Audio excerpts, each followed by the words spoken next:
Hello every one, எல்லாரும் எப்படி இருக்கீங்க? எல்லாரும் நல்லா இருப்பீங்கன்னு நம்புறேன். நல்லா இல்லைன்னா நல்லா ஆயிக்கோங்க, வேற வழியே கிடையாது. சரி, இன்னைக்கு என்ன பார்க்க போறோம் அப்படின்னா, என்சிஆர்டி சிலபஸ் கிளாஸ் 9 சாப்டரும் 9 தான். ஸோ கிராவிடேஷன் ஃபிசிக்ஸ் தான் பார்க்க போறோம். சரி, கிராவிடேஷன் எல்லாம் ஒன்று தான். கிராவிட்டி அப்படின்றது நம்ம சின்ன வயசுல இருந்து படிச்சுக்கிட்டு இருப்போம், கரெக்டா? அப்படி படிக்கலனால ஒரு பிரச்சனையும் இல்லை, இப்போ தெரிஞ்சுக்கோங்க. ஸோ ஒரு சின்ன ஒரு ஆப்பிள் வச்சுனா சொல்லியிருப்பாங்க. ஸோ நியூட்டன் ஃபர்ஸ்ட் கிராவிட்டி கண்டுபிடிச்சது யாருன்னா கலீலியோன்னு ஒருத்தர். நீங்க படிச்சிருப்பீங்க, சார் எங்க ஸ்கூல்ல எல்லாம் நியூட்டன் சொல்லி கொடுத்தாங்க சார். ஆப்பிள் வந்து அவர் தலை மேலே விழுந்துச்சு. அப்போ என்ன பண்ணாருன்னா, நாமளா இருந்தா சாப்பிட்டுருப்போம், இல்ல தூக்கி போட்டிருப்போம். ஆனா அவர் என்ன பண்ணாருன்னா, இது ஏன் கீழே வந்து விழுந்தது, ஏன் மேலே போக வேண்டியது தானே அப்படின்னு வந்து யோசிச்சாரு. அப்படி யோசிச்சதுக்கு அப்புறம் தான் அப்போ ஏதோ ஒன்று என்ன பண்ணுதுன்னா, இந்த வேர்ல்டுல சப்போஸ் இந்த எர்த்துன்னு வச்சுக்கோங்க, கிராவிட்டி வந்து ஒரு ஒரு இடத்துக்கும் மாறும். இப்போ மூணுக்கு ஒரு கிராவிட்டி, ஸ்பேஸ்ல ஒரு கிராவிட்டி, ஜூபிட்டர்ல ஒரு கிராவிட்டி, மார்ஸ் இந்த மாதிரிலாம் போறாங்க அப்படின்னா ஒரு ஒரு பிளானட்டை பொறுத்தும் கிராவிட்டி மாறிக்கிட்டே இருக்கும். சரியா? இப்போ எர்த்துல வந்து ஒரு கிராவிட்டி இருக்கு. அதுதான் வந்து எல்லா ஆப்ஜெக்ட், அது உயிர் உள்ள ஆப்ஜெக்டா இருக்கட்டும், இல்ல வந்து நான் லிவிங் திங்ஸா இருக்கட்டும், லிவிங் நான் லிவிங் எந்த ஆப்ஜெக்டா இருந்தாலும் அது வந்து லேண்டோட சேர்ந்து அட்டாக் பண்ணிக்க ஏதோ ஒரு ஃபோர்ஸ் வந்து இழுத்துக்கிட்டு இருக்கு அதை. ஸோ அந்த ஃபோர்ஸ்க்கு பேர் தான் கிராவிட்டி அப்படின்னு சொல்லிட்டு அவர் வந்து கண்டுபிடிச்சாரு. சரி, இதெல்லாம் பார்த்துருப்போம். ஸோ கிராவிட்டினா மோஸ்ட்டாக வந்து அதுதான். ஸோ அந்த கிராவிட்டி எப்படி வந்து இப்போ 9th வந்துட்டிங்கள, இதுக்கு முன்னாடி படிச்சதெல்லாம் பாப்பா கிளாஸ் முடிஞ்சிச்சு, இப்போ 9th வந்துட்டிங்கள. ஸோ 9th 10th படிக்கும் போது கொஞ்சம் நல்லா டீட்டெயிலாக படிக்கணும்ல. ஸோ அதனால இப்போ கொஞ்சம் டெப்த்தாக பார்ப்போம். சரிங்க, கவனிங்க. இப்போ இந்த ஃபர்ஸ்ட் இமேஜில் இது வந்து சன். ஸோ சன்னை சுற்றி தான் என்ன பண்ணுது, பிளானட்ஸ் எல்லாம் சுற்றிக்கிட்டு இருக்கும், கரெக்டா? சன்னை சுற்றி தான் பிளானட்ஸ் எல்லாம் சுற்றிக்கிட்டு இருக்கும். ஸோ இந்த கிராஃப் மாதிரி கோடு கோடாக இருக்குல்ல, அது வந்து ஒரு பிளாங்கெட், ஏதோ ஒரு போர்வையோ ஒரு துணியோ ஏதோ ஒன்று நினச்சிக்கோங்க. ஃபார் எக்ஸாம்பிள், இப்போ ஒரு துணியை வந்து இப்படி ஃப்ளாட்டாக இப்படி பிடிச்சிருக்காங்க அப்படின்னா, ட்ரை பண்ணி பாருங்க. ஒரு 4 பேர் சேர்ந்து ஒரு துணியோ ஒரு போர்வையோ இல்லை வேற ஏதோ ஒரு பெருசாக இருக்கக்கூடிய ஒரு கிளாத் எடுத்துக்கோங்க, டவலோ ஏதோ ஒன்று எடுத்துக்கோங்க. 4 எண்ட்லயும் 4 பேர் பிடிச்சிக்கோங்க, 4 எட்ஜஸ்லயும் 4 பேர் பிடிச்சிக்கோங்க எண்டில். அப்போ நடுவுல ஏதாச்சும் ஒரு ஹெவியான ஒரு ஆப்ஜெக்ட், அது ரவுண்டா இருக்கட்டும் சரி, ரவுண்டா இல்லாம இருக்கட்டும் சரி. பட் இங்க சன்னு பிளானட்ஸ் எல்லாம் கொஞ்சம் ஸ்பெரிக்கல் ஷேப்ல இருக்கு, ஸோ இதனால ரவுண்டாவே எடுத்துக்கோங்க. ஸோ இந்த பிளாங்கெட்ல இப்படி டிராப் பண்ணீங்க அப்படின்னா அந்த பிளாங்கெட் எப்படி இருக்கும்? ஸோ இங்க ஸ்ட்ரைட்டா இருக்கும், அப்புறம் என்ன ஆயிரும், நடுவுல கேர்வ்ட் ஆயிரும். கரெக்டா? நடுவுல கேர்வ்ட் ஆயிரும். காரணம், நம்ம இந்த பால் வந்து உள்ளுக்குள்ள பிளேஸ் ஆயிருக்கும். கரெக்டா? பால் வந்து உள்ளுக்குள்ள பிளேஸ் ஆயிட்டு இருக்கும். ஸோ இந்த சைடு எல்லாமே வந்து பிளேனாக தான் இருக்கும், ஆனால் நடுவில் மட்டும் தான் கேர்வ்டாக இருக்குது. ஏன்? Due to weight. நடுவில் வெயிட் போட்டதுனால அந்த வெயிட்டை தாங்காமல் பிளாங்கெட் வந்து கொஞ்சம் உள்ளே வந்து கேர்வ்டாக அமுங்கியிருக்கும், வளைஞ்சு போயிருக்கும். சரி, இப்போ அதே தான் இந்த கேர்வ்டு வந்து பார்த்தீங்கன்னா ஸ்பேஸ்ன்னு எடுத்துக்கோங்க. இந்த பிளாங்கெட்டை வந்து ஸ்பேஸ்ன்னு எடுத்துக்கோங்க. இந்த பாலை வந்து சன்னுன்னு வச்சுக்கோங்க. இப்போ சன்னு தான் வந்து என்ன பண்ணிக்கிட்டு இருக்கு, அந்த ஸ்பேஸோடைய அந்த அந்த பிளாங்கெட்னு வச்சிருக்கக்கூடிய ஸ்பேஸை கீழே வந்து அழுத்தி தள்ளிக்கிட்டு இருக்கு. ஓகேவா? அப்போ மிச்சம் இப்போ இந்த இடத்துல இங்க ஒரு பால் இருக்கா, இந்த பால் இருக்கு. ஓகே, இந்த இடத்துல ஒரு பால் இருக்கு, கரெக்டா? இப்போ இந்த பால் வந்து நான் இதை ரொட்டேட் பண்ணி, நீங்க பிளாங்கெட்ல ஒரு கொஞ்சம் கொஞ்சம் மார்பிள்ஸ், கூழாங்கல் ஆர் கோலி அந்த மாதிரி ஏதோ ஒன்று எடுத்துக்கோங்க, இல்லை சின்ன சின்ன பால் இருந்தாலும் சூப்பர். அதை எடுத்துட்டு இந்த இடத்துல உருட்டி விட்டீங்க அப்படின்னா, இந்த இடத்துல இருந்து உருட்டி விட்டீங்க அப்படின்னா இது இப்படி சுத்தி சுத்தி சுத்தி சுத்தி சுத்தி சுத்தி தான் கடைசியா வந்து சன்னுக்கு இங்க இன்னும் அந்த பால், அதாவது சென்டர்ல அந்த வெயிட் ஹெவியா இருக்குல்ல, அந்த இடத்துல வந்து முட்டிக்கும்.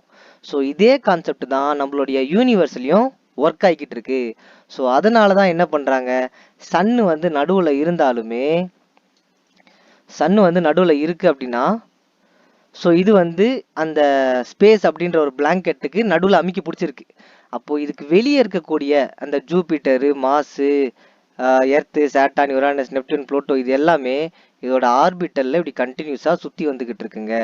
ஓகேவா? அதனால தான் இந்த மாதிரி வந்து நடந்துகிட்டு இருக்கு. ஸோ சன்னை சுற்றி இந்த பிளானட்ஸ் எல்லாம் வரதுக்கு காரணம் அங்கேயுமே சம் கிராவிட்டிஸ் இருக்கு, அதுக்கு காரணம் அந்த சன்னு. சரி, இப்போ சேம் கான்செப்ட் அப்படியே இங்க செகண்ட் இமேஜில் அப்ளை பண்ணுங்க. இது நம்மளுடைய எர்த்,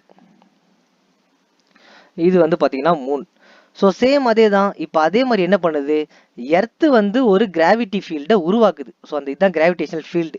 சேம் இந்த கிராஃப் வந்து பார்த்தீங்கன்னா அதே ஸ்பேஸை தான், அதே பிளாங்கெட்னு வச்சுக்கோங்க. எர்த்தை வந்து இப்போ சன்னுக்கு பதிலாக எர்த்தை மாற்றிக்கோங்க. அதே எர்த் நடுவில் வச்சா அதுக்கு பக்கத்தில் யார் இருக்கா? இமிடியேட்டாக மூன் தான் இருக்காங்க. அப்போ அதனால தான் மூன் என்ன பண்ணுது, இந்த கிராவிட்டி ஃபீல்டை இப்படி சுற்றி சுற்றி சுற்றி அட்ராக்ட் ஆகிட்டு இப்படி வந்துக்கிட்டே இருக்கு. சார் அப்போ என்னைக்காச்சும் ஒரு நாள் இப்போ நம்ம இந்த மாதிரி விளாடணும் அப்படின்னா சுற்றி சுற்றி நடுவில் வந்து மீட் ஆகிக்குது, பிளானட்ஸ் எல்லாம் வந்து பார்த்தீங்கன்னா சுற்றி சுற்றி சர்க்கிள் பாத்தில் வந்து நடுவில் வந்து ஜாயின் ஆயிடுது. அதே மாதிரி என்னைக்காச்சும் ஒரு நாள் வந்து சன்னு ஜாயின் ஆயிருமான்னு கேட்டிங்கன்னா ஆகலாம். அதெல்லாம் அது பல பில்லியன் வருஷத்துக்கு அப்புறம் நடக்கலாம். சரி, ஓகே. ஸோ இவ்வளோ தான் கான்செப்ட், சரியா? ஸோ இந்த தான் பார்த்தீங்கன்னா கான்செப்ட். ஸோ ஏதோ ஒரு சம் ஃபோர்ஸ், நம்ம ஒரு ஃபோர்ஸ் வந்து இப்போ நம்ம லேண்டில் நடந்து போய்கிட்டு இருக்கோம். அது ஒரு இப்போ ஃபார் எக்ஸாம்பிள் டஸ்ட்பின்லாம் இருக்குது, வண்டி நிப்பாட்டி வச்சுருக்கோம், ட்ரக்ஸ் எல்லாம் இருக்கும், பயங்கர ஹெவியான ஆப்ஜெக்ட்ஸ்லாம் நின்றுக்கிட்டு இருக்கோம். ஸோ அந்த மாதிரிலாம் நின்றுக்கிட்டு இருக்கு அப்படின்னா பூமி ஏதோ ஒன்று வந்து ஏதோ ஒரு ஃபோர்ஸ் வந்து அது இழுத்து பூமியோட சர்ஃபேஸில் அட்ராக்ட் பண்ணி வச்சுக்கிட்டு இருக்கு. ஸோ அதுதான் கிராவிட்டி. ஸோ இதுதான் எர்த்துன்னு வந்து பார்த்தீங்கன்னா இப்போ இங்கேயும் ஆளுங்க இருப்பாங்க, இங்கேயுமே வந்து பார்த்தீங்கன்னா ஹியூமன்ஸு, லிவிங் திங்ஸ், நான் லிவிங் திங்ஸ் எல்லாமே இருக்கும். கரெக்டாக? லிவிங் பீயிங்ஸ் இல்லாத இடத்துல நான் லிவிங் பீயிங்ஸ்லாம் இருக்கும். கரெக்டாக? சரி, அது எல்லாமே எப்படி இந்த எர்த்தோடைய சர்ஃபேஸில் ஒட்டிக்கிட்டு இருக்கு அப்படின்னா கிராவிட்டி சென்டர்ல இருந்து எல்லாத்தையுமே என்ன பண்ணும் அப்படின்னா புல் பண்ணும். ஸோ எல்லாத்தையும் சென்டர் ஆஃப் த எர்த்தில் வந்து அட்ராக்ட் பண்ண பார்த்துக்கும். எந்த ஒரு ஆப்ஜெக்ட் சர்ஃபேஸில் இருந்தாலுமே, சர்ஃபேஸில் இருக்க சர்ஃபேஸ் விட்டு வெளியே போகுதுனாலுமே அதை திரும்ப லேண்டோட ஒட்ட வச்சுக்க தான் பார்க்கும், பிடிச்சி இழுக்க தான் பார்க்கும். ஸோ அதுக்கு மெயின் ரீசன் என்னன்னா, ஃபார் எக்ஸாம்பிள் நம்ம ஒரு பயங்கர ஃபோர்ஸ் கொடுத்து ஒரு பாலை ஃபோர்ஸாக மேலே ஏறிடுறோம்னு வச்சுக்கோங்க, தூக்கி போடுறோம். நம்ம எவ்வளோ ஃபோர்ஸ் கொடுத்தோமோ அது வரைக்கும் அந்த பால் போகும். ஒரு குறிப்பிட்ட லெவல் மேலே என்ன ஆயிரும், ஸ்டாப் ஆகிடும். ஸ்டாப் ஆகிட்டு திரும்ப கீழே வரும். ஆனால் நல்லா கவனிச்சு பார்த்தீங்கன்னா நீங்கள் எவ்வளோ ஃபோர்ஸ் கொடுத்தீங்களோ அது அவ்வளோ ஹைட்டு போயிருக்கும். திரும்ப வரும்போது நீங்கள் கொடுத்த ஃபோர்ஸோட அதிக ஃபோர்ஸில் கீழே வரும். அதுக்கு காரணம் கிராவிட்டி அதை பிடிச்சி இழுத்துக்கிட்டு இருக்கு. கிராவிட்டி அதை பிடிச்சி இழுத்துக்கிட்டு இருக்கிறதுனால இன்னும் கொஞ்சம் ஃபோர்ஸாக கீழே வந்துக்கிட்டு இருக்கு. ஓகேவா? சரி, நெக்ஸ்ட் புரிஞ்சிருக்கும்னு நினைக்கிறேன். புரியல இல்லை தெரியலன்னா கீழே வந்து கமெண்ட் பண்ணிடுங்க. நெக்ஸ்ட்டு இது கொஞ்சம் முக்கியமான பார்ட்டு. ஒரு ஆப்ஜெக்ட் இருக்குன்னு வச்சுக்கோங்க, அது லிவிங் திங்ஸா ஆஃப் ஆப்ஜெக்டாக இருக்கட்டும், இல்லை நான் லிவிங் ஆப்ஜெக்டாகவும் இருக்கட்டும், ஏதோ ஒரு ஆப்ஜெக்ட். எல்லா ஆப்ஜெக்ட்டுமே ஸ்ட்ரெயிட் லைனில் தான் ட்ராவல் பண்ண ஆசைப்படும். சரிங்களா? எல்லா ஆப்ஜெக்ட்டுமே இந்த ஸ்ட்ரெயிட் லைனில் தான் ட்ராவல் பண்ண ஆசைப்படும். எதுவுமே வந்து சர்க்குலர் பார்த்து, ஜிக்ஸாக் பார்த்து, ஸ்விங் பாத், ஸோ ஸ்விங் மோஷன் அந்த மாதிரி மோஷன்லலாம் ட்ராவல் பண்ண எதுவுமே வந்து ஆசையும் படாது. அந்த மாதிரி வந்து லாவும் கிடையாது. ஸோ எல்லா ஆப்ஜெக்ட்டுமே வந்து ஸ்ட்ரெயிட்டாக தான் ட்ராவல் ஆகும் நம்ம சொல்லிட்டோம்ல. ஸோ அப்படி பார்த்தோம் அப்படின்னா இப்போ ஃபார் எக்ஸாம்பிள் ஹேமர் த்ரோ, இந்த டிஸ்கஸ் த்ரோலாம் கேம்ஸ்லாம் பார்த்துருப்பீங்க, இல்லை ஒரு சில பேர்லாம் விளையாடிருப்பீங்க. ஸோ அந்த மாதிரி ஹேமர் த்ரோ, டிஸ்கஸ் த்ரோலாம் என்ன பண்ணுவாங்க, டிஸ்கஸ் த்ரோ, ஹேமர் த்ரோ ரெண்டுத்தையும் கையில் வச்சுக்கிட்டு நல்ல ஃபோர்ஸாக வந்து என்ன பண்ணுவாங்க அப்படின்னா ரொட்டேஷன் மோஷனில் சுற்றுவாங்க. கரெக்டாக? நல்ல ஃபோர்ஸாக ரொட்டேஷன் மோஷனில் சுற்றுவாங்க. அட் எந்த பாயிண்ட்ல விடணுமோ அந்த பாயிண்ட்ல என்ன பண்ணுவாங்க அப்படின்னா இந்த இடத்துல ரிலீஸ் பண்ணுவாங்க. அப்போ ரிலீஸ் பண்ணும்போது எந்த பாயிண்ட்ல ரிலீஸ் பண்றாங்களோ அந்த பாயிண்ட்ல இருந்து அந்த ஹேமரோ டிஸ்கஸோ என்ன பண்ணும், ஸ்ட்ரெயிட்டா தான் டிராவல் ஆகும். இப்போ நம்ம சுத்தி விடுறதுனால அதுவுமே வந்து சர்க்குலர்லேயே இப்படி போய்கிட்டு இருக்கிறது இல்லை, அதாவது அது சுத்திக்கிட்டு இருக்கும். பட் ஹேமர்லாம் விடுறாங்கன்னா இப்போ டிஸ்கஸ் சுத்தம், ஹேமர் சுத்தாது.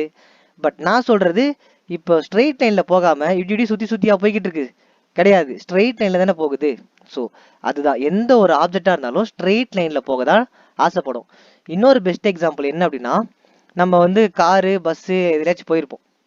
அப்படி போயிட்டு இருக்கும் போது பஸ் வந்து லெஃப்ட்ல திரும்புறாங்க அப்படின்னு வச்சுக்கோங்க, நாம என்ன பண்ணுவோம், ரைட்ல இப்படி சாய்வோம். லெஃப்ட்ல திரும்புறாங்க அப்படின்னா ரைட்ல இப்படி சாய்வோம். நம்மளுக்கே தெரியாம நம்ம பாடி வந்து ரைட்ல சாயும். இல்ல ரைட்ல திருப்புறாங்கன்னா நாம அப்படியே லெஃப்ட் சைடுக்கு அப்படி டேர்ன் பண்ணுவோம். நம்ம பாடி அப்படியே லெஃப்ட் சைட்ல இப்படி திரும்பும். அப்படியே எங்கேயாச்சும் நம்ம அப்போதான் வந்து பார்த்தீங்கன்னா ஃபோர்ஸ் கொடுத்து இந்த கம்பியிலலாம் மசில்ஸ்லாம் ஒரு சில பேர்லாம் காட்டுவாங்க, மசிலை காட்டுவாங்க, ஸ்ட்ரென்த்தை காட்டுவாங்க. ஒரு சில பேர்லாம் ஆடாமல் அசையாமல் அப்படியே சும்மா கெத்தாக நின்றுக்கிட்டு இருப்பாங்க, ஃபுல்லாக ஸ்ட்ரென்த்தையும் வந்து கம்பியில் கொடுத்துக்கிட்டு. சரி, அந்த மாதிரிலாம் இருக்கும். இப்போ என்ன நடக்குது அப்படின்னா எல்லா ஆப்ஜெக்ட்டுமே ஸ்ட்ரெயிட்டாக தான் ட்ராவல் பண்ண ஆசைப்படும்.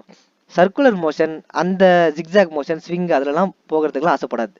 சரி, இப்போ ஏன் இதை சொல்கிறேன் அப்படின்னா, ஃபார் எக்ஸாம்பிள் இப்போ இந்த மாதிரி ஒரு சர்க்குலர் பார்த்து போய்கிட்டு இருக்கு. இப்போ என்ன பண்ணுறாங்க, இந்த பாயிண்ட்ல ரிலீஸ் பண்ணுறாங்க அப்படின்னா இது ஸ்ட்ரெயிட்டாக அப்படி தான் ட்ராவல் ஆகும், ஸ்ட்ரெயிட்டாக இப்படி தான் ட்ராவல் ஆகும். அப்போது ஸோ ஒரு சர்க்கிள் இருக்குது அப்படின்னா அதுக்கு மேலே ஒரு லைன் இப்படி கிராஸ் ஆகுதுன்னா இதுக்கு பேர் டேஞ்சன்ட் அப்படின்றதுக்கு சொல்கிறதுக்காக தான் அதெல்லாம் சொல்லிக்கிட்டு இருக்கேன். அண்ட் ஆல்சோ இதுக்கு மட்டும்தான் சொல்கிறேன்னா அப்படின்னு கேட்டால் அப்படிலாம் கிடையவே கிடையாது. இது வந்து பார்த்தீங்கன்னா நம்ம ஃபிசிக்ஸில் டே டு டே லைஃப்பில் சில இதெல்லாம் யூஸ் பண்ணுறோம், விளாடுறோம், அதுக்கெல்லாம் வந்து இது ரொம்ப தேவைப்படுது. என்ன அப்படின்னா centripetal force. So centripetal force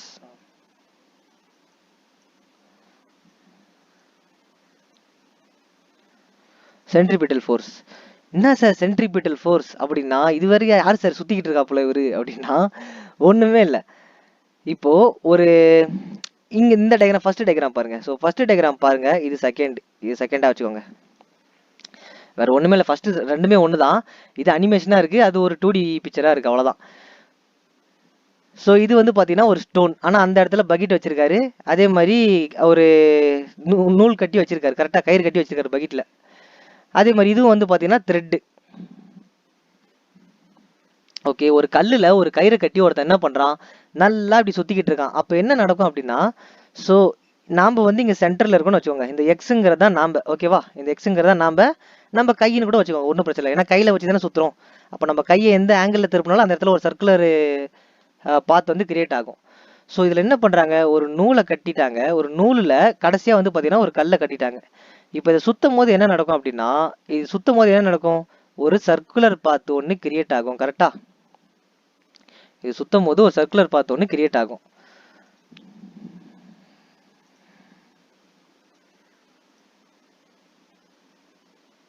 சரி, அப்படி கிரியேட் ஒரு சர்க்குலர் எப்படி இருந்தாலும் நம்ம ஒரு ஸ்ட்ரிங்கை வச்சு சுற்றுறோம் அப்படின்னா இது என்ன நடக்கும், சுற்றும் போது ஒரு சர்க்குலர் பார்த்தா இது வந்து கிரியேட் ஆயிரும் நம்மளை சுற்றி.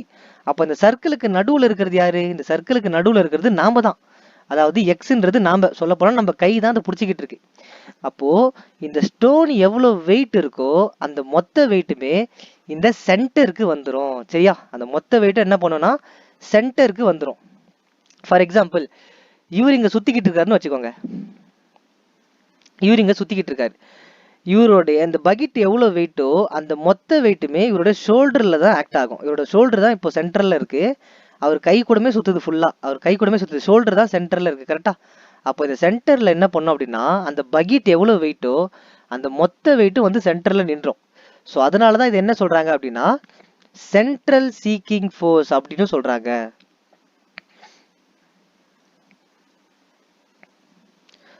சென்ட்ரல் சீக்கிங் ஃபோர்ஸ் அப்படின்னு சொல்கிறாங்க. ஏன் அப்படின்னா மொத்த வெயிட்டையும் சென்டருக்கு கொடுத்துரும். அதோட மொத்த மாசம் என்ன பண்ணோம் அப்படின்னா சென்டருக்கு வந்துடும். அதனால தான் இப்போ ஃபார் எக்ஸாம்பிள் நம்ம வார்ம் அப் பண்ணுறோம், கையை நல்லா சுற்றிக்கிட்டு இருக்கோம் அப்படின்னா ஒன்றும் தெரியாது, ரொம்ப நேரம் சுற்றிக்கிட்டே இருந்தால் தான் கை வெளியே எடுக்க ஆரம்பிச்சிடும். இதுவே கையில் ஏதாச்சும் ஒரு வெயிட்டான ஒரு ஆப்ஜெக்டை எடுத்துக்கிட்டு இப்போ கையை நல்லா சுற்றி பார்த்தீங்க அப்படின்னா உங்களுக்கு சீக்கிரமாகவே வெயிட் வந்து உங்களுக்கு தெரிய ஆரம்பிச்சிடும். சீக்கிரமாகவே உங்கள் கை வந்து வலி எடுக்க ஆரம்பிச்சிடும், டயர்ட் ஆயிடுவீங்க. அதுக்கு காரணம் என்ன, அவ்வளோ வெயிட்டும் இப்போ சுற்றும் போது என்ன நடக்குது அப்படின்னா சென்டருக்கு அதோட வெயிட்டை சென்ட் பண்ணிடுது. எது வந்து சென்டரில் இருக்கோ அதுக்கு வந்து அந்த வெயிட்டை சென்ட் பண்ணிடுது. அப்போது மொத்த வெயிட்டும் நம்ம கையில் வந்ததுனால நம்மளுக்கு சீக்கிரம் டயர்ட் ஆயிடுது, கையெல்லாம் வலி எடுத்துக்குது. சரியா, இதுதான் சென்ட்ரிபிட்டல் ஃபோர்ஸ். இதுவே ஆப்போசிட்டாக ஒரு வேலை இருக்குது, அதுதான் வந்து பார்த்தீங்கன்னா சென்ட்ரல் பீட்டல் பார்த்தோமா, இது வந்து பார்த்தீங்கன்னா சென்ட்ரிஃபியூகல்.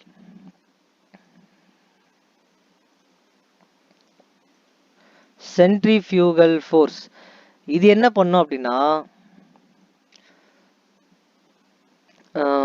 இதுக்கு இன்னொரு எக்ஸாம்பிள் என்ன சொல்லலாம் அப்படின்னா சென்ட்ரல் பீட்டலுக்கு இன்னொரு எக்ஸாம்பிள். புரியாதவங்களுக்கு இதை நான் சொல்கிறேன், புரிஞ்சவங்க கொஞ்சம் ஸ்கிப் பண்ணி சென்ட்ரல் ஃபியூகல் போயிருங்க. நம்ம இந்த தண்ணிலலாம் இந்த சுழல் பார்த்துருப்போம் கரெக்டாக, தண்ணிலலாம் போகும்போது திடீர்னு ஒரு சுழல் பார்த்துருப்போம். அது என்ன நடக்கும், ஸோ தண்ணி வந்து இப்படியே சுற்றி சுற்றி சுற்றி சுற்றி என்ன பண்ணோம் அப்படின்னா கடைசியாக போய் ஒரு எண்டு பாயிண்டில் இங்கே உள்ளே போயிடும். ஸோ அப்போ ஏதாச்சும் ஒரு போட் இந்த இடத்துல மாட்டுச்சு, இல்லை வேறு ஏதாச்சும் ஒரு பேப்பர், அதுவும் ஒரு லைட் வெயிட் போட்டு, இல்லை வேறு ஏதாவது ஒரு மெட்டீரியல் அந்த இடத்துல மாட்டுது, இல்லை ஃபிஷ் எதாவது மாட்டுதுங்கன்னா என்ன பண்ணோம் அப்படின்னா அது அப்படியே சுற்றி சுற்றி சுற்றி சுற்றி எடுத்துகிட்டு போயிட்டு என்ன பண்ணோம் அப்படின்னா சென்டரில் கொடுத்துரும். ஸோ அப்போ என்ன பண்ணுது, மொத்த ஃபோர்ஸுமே சென்டர் ஒரே ஒரு பாயிண்ட்ல ஆக்ட் ஆகுது. ஸோ அந்த ஒரு பாயிண்ட்ல ஆக்ட் ஆகிறதுனால தான் இந்த சுழல்ல மாட்டணும் அப்படின்னா மொத்த ஃபோர்ஸும் எங்கே போய் முடியும், சென்டரில். அப்போ சென்டரில் போகும்போது தான் என்ன நடக்கும், ஒரு கேப் வந்து எல்லாம் உள்ளே போயிடுவாங்க. இப்பயும் புரிஞ்சிருக்கும்னு நினைக்கிறேன். இப்பயும் புரியாதவங்க கமெண்ட் பண்ணுங்க, என்ன புரியலன்றதை நம்ம பார்த்துருவோம். சென்ட்ரிஃபியூகல் ஃபோர்ஸ் அப்படிங்கிறது நம்ம எந்த ஒரு ஆப்ஜெக்டை இப்போ ஒரு சுத்திக்கிட்டு இருக்கு, ஒரு இந்த மாதிரி ஒரு சுத்திக்கிட்டே இருக்கு. ஸோ இந்த பிரிக் பாருங்க, உள்ள ஒரு செங்கல் போட்டிருக்காங்க. அந்த செங்கலை நீங்க நடுவுல போட்டாலும் சரி, அந்த செங்கலை நீங்க என்ன பண்றீங்கன்னா இப்போ நடுவுல போட்டுறீங்க. ஓகேவா? ஒரு செங்கல் வந்து பாத்தீங்கன்னா நடுவுல நம்ம வச்சிடுறோம். ஸோ இந்த செங்கலை நான் நடுவுல வச்சுட்டாலுமே இது என்ன பண்ணும், இந்த மெஷினை நான் ஆன் பண்றேன். இந்த மெஷினை நான் ஆன் பண்ண உடனே இது ஆட்டோமேட்டிக்கா சுத்த ஆரம்பிச்சிடும். ஸோ இது சுத்த ஆரம்பிச்சதுக்கு அப்புறம் இது என்ன பண்ணும் அப்படின்னா, நடுவில் இருக்கக்கூடிய செங்கலை எடுத்துட்டு போயிட்டு இந்த கார்னர்ல தள்ளி விட்டுரும். ஏதோ ஒரு கார்னர்ல என்ன பண்ணும் அப்படின்னா தள்ளி விட்டுரும். அது சென்டர்ல இருக்காது, கார்னருக்கு போயிடும். ஏன்னா அந்த ஆப்ஜெக்ட் என்ன பண்ணிக்கிட்டு இருக்கு, மோஷன்ல இருக்கு, சுத்திக்கிட்டு இருக்கு. அதனால இதோட மொத்த ஃபோர்ஸும் இப்போ எங்க இருக்கும் அப்படின்னா, இந்த செங்கல் இப்போ என்ன பண்ணிடும், இந்த செங்கல் வந்து இந்த கார்னருக்கு போயிடும்.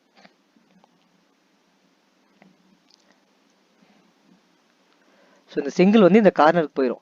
ஏன் அப்படின்னா இது வந்து ரொட்டேஷன்ல இருக்கு. அப்போ ரொட்டேஷன்ல இருக்கும்போது பாயிண்ட் வந்து சென்டர்ல இருக்காது. ஏன்னா இது யாருங்க பிடிக்கல. இது மொத்த ஃபோர்ஸும் எங்க இருக்கும் அப்படின்னா, மொத்த ஃபோர்ஸுமே இந்த அவுட்டர் வேர்ட்ல தான் இருக்கும். ஓகேவா? முன்ன நம்ம பார்த்தது சென்ட்ரல் சீக்கிங் ஃபோர்ஸ். இது சென்ட்ரல் சீக்கிங் ஃபோர்ஸ் இல்ல, இது external seeking fours are outward seeking force. இதோட மொத்த ஃபோர்ஸ் எங்க இருக்கும் அப்படின்னா இதை சுத்தி வெளியில தான் இருக்கு. ஃபார் பெஸ்ட் எக்ஸாம்பிள், நம்ம அந்த டொர்னாடோலாம் பார்த்துருக்கோம்ல, சூறாவளி காத்து. அது லைட்டா சின்னதா ஆரம்பிக்கும். சின்னதா ஆரம்பிச்சு அப்புறம் என்ன பண்ணும், பெருசா இப்படி ஆரம்பிச்சிடும். கரெக்டா? ஸோ இந்த மாதிரி பெருசா போகும். இந்த டொர்னாடோல ஏதாச்சும் ஒன்று இந்த பாயிண்ட்ல மாட்டுது, ஏதாச்சும் ஒரு வீடு இருக்கு, இந்த வீடு வந்து சின்னதா இருக்கு அப்படின்னா, ஸோ அந்த வீடு சப்போஸ் இந்த ஓடெல்லாம் பிஞ்சு போகுது, அதுல இருக்க ஏதோ சம்திங் டெக்கரேட்டிவ் பார்ட்டிஸ் எல்லாம் பிரிஞ்சு போகுது அப்படின்னா, இல்ல கார்ட்போர்ட் ஷீட் வேற எங்க வந்து காத்துல அடிச்சிட்டு வருது அப்படின்னா, இதுல மாட்டுச்சு அப்படின்னா அப்படியே சுத்தி சுத்தி என்ன பண்ணும், இதோடைய அவுட்டர்ல போயிட்டு அந்த கார்ட்போர்ட் எல்லாம் இந்த அவுட்டர்ல தான் சுத்திக்கிட்டு இருக்கும். இந்த அவுட்டர், இந்த வெளியில இருக்கக்கூடிய பார்ட்ல தான் சுத்திக்கிட்டு இருக்கும். உள்ள எதுவுமே இருக்காது, வெளியே அந்த சுத்திக்கிட்டு இருக்குல்ல. ஸோ அதில் தான் என்ன பண்ணோம் அப்படின்னா இதுங்க ஃபுல்லாக சுத்திக்கிட்டு இருக்கும். அதுக்கு காரணம் அது ரொட்டேஷன்ல இருக்கு. ஸோ அப்போ ஃபோர்ஸ் மொத்தத்தையும் என்ன பண்ணுது, அந்த ரொட்டேஷன் பண்ணக்கூடிய சர்க்கிள், வெளியில ஆக்ட் ஆகக்கூடிய சர்க்கிள்ல தான் அந்த மொத்த ஃபோர்ஸுமே இருக்கும். ஸோ இதில் மொத்த ஃபோர்ஸும் எங்க இருக்கும் அப்படின்னா இந்த வெளியில இருக்கக்கூடிய அந்த சர்க்கிள். ஸோ சென்டர்ல இருக்காது. ஃபோர்ஸ் வந்து பாத்தீங்கன்னா எல்லாம் இந்த அவுட்டர்ல தான் இருக்கும்.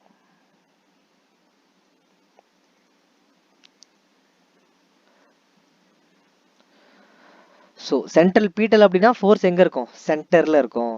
சென்ட்ரிஃபியூகல் அப்படின்னா ஃபோர்ஸ் என்னவா இருக்கும், அவுட்டர்ல, அதாவது சரௌண்டிங்ல அதோட ஃபோர்ஸை வந்து ஃபுல்லா வச்சுக்கும். சரியா? அவ்வளவுதான், சிம்பிள். நெக்ஸ்ட் இப்போ நம்ம இங்க போவோம். இது வந்து பாத்தீங்கன்னா யூனிவர்சல் லா ஆஃப் கிராவிடேஷன், அதாவது கேபிட்டல் ஜி அப்படின்னு நம்ம எடுத்துப்போம். கிராவிட்டி பொறுத்த வரைக்குமே கேபிட்டல் ஜி இருக்கு, ஸ்மால் ஜி இருக்கு. ஸோ ஸ்மால் ஜி அப்படிங்கிறது ஆக்சலரேஷன் டியூ டு கிராவிட்டி.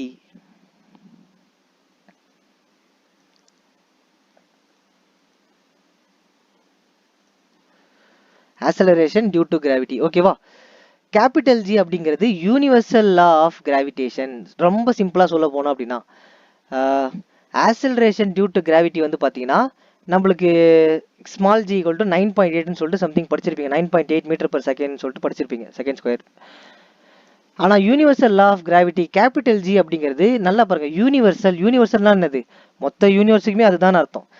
அப்போ இந்த ஸ்மால் ஜி வந்து சேஞ்ச் ஆகும், ஆனா அந்த கேபிட்டல் ஜி என்ன ஆகும், சேஞ்ச் ஆகாது. எங்க போனாலும் கேபிட்டல் ஜி சேஞ்சே ஆகாது, மொத்த யூனிவர்ஸுக்குமே அது. அப்போ இந்த யூனிவர்ஸ்ல இருக்கக்கூடிய எல்லா ஆப்ஜெக்ட், ஒரு 2 ஆப்ஜெக்டை கம்பேர் பண்றாங்க அப்படின்னா, ஒன்னு வெயிட் அதிகமா இருக்கிற பொருள், ஒன்னு வெயிட் கம்மியா இருக்க பொருள், அது வந்து ஸ்பேஸா இருக்கட்டும் இல்ல இந்த லேண்டா இருக்கட்டும், எங்க எடுத்துட்டு போய் பண்ணாலும் அதோடைய கிராவிட்டி மாறாது, கான்ஸ்டன்டா இருக்கும் அப்படின்றாங்க. ஸோ அதை பத்தி தெளிவா பார்ப்போம். நிறைய பேர் டவுட் வரலாம், சார் இப்போ எங்க மேம்லாம் சொல்லியிருக்காங்க சார், இப்போ நம்ம எர்த்தில் இருக்கோம், நம்மளோட வெயிட் வந்து பார்த்தீங்கன்னா 50 kg இருக்கு அப்படின்னா, நான் 3க்கு போயிட்டேன் அப்படின்னா என்னோட வெயிட் வந்து குறைஞ்சிரும், அங்கே வந்து நான் கொஞ்சம் பறப்பேன் காத்துல அப்படின்லாம் சொன்னாங்க சார். அப்போ அவங்க சொன்னது பொய்யான்னு கேட்டால் அவங்க சொன்னது உண்மைதான். அப்படி சொன்னீங்கன்னா அப்புறம் எப்படி சார் வந்து இது மாறும்னு சொல்றீங்க அப்படின்னு, கிராவிட்டி ஸ்பேஸுக்கு போனாலும் ஈக்குவலாக தான் இருக்கும், எர்த்தில் இருந்தாலும் ஈக்குவலாக தான் இருக்கும்னு சொல்றீங்க அப்படின்னீங்கன்னா வரேன், அதுக்கு தான் வரேன். அது வந்து பார்த்தீங்கன்னா உங்களுடைய வெயிட்டும் மாசுமே வேற வேற. வெயிட் வேற, மாசு வேற, ரெண்டுமே ஒன்று கிடையாது. மாசை வந்து இன் டேர்ம்ஸ் ஆஃப் வெயிட்ல நம்ம மெஷர் தான் பண்றோம். எப்படி வந்து ஒரு தண்ணியை லிட்டர்ல மெஷர் பண்றோமோ, அதே மாதிரி ஒரு டிஸ்டன்ஸை கிலோமீட்டர்ல மெஷர் பண்றோமோ, மீட்டர் கிலோமீட்டர், அதே மாதிரி வெயிட் அப்படிங்கிறது மாசை வேல்யூ பண்ணக்கூடிய ஒரு கால்குலேஷன், அவ்வளோதான்.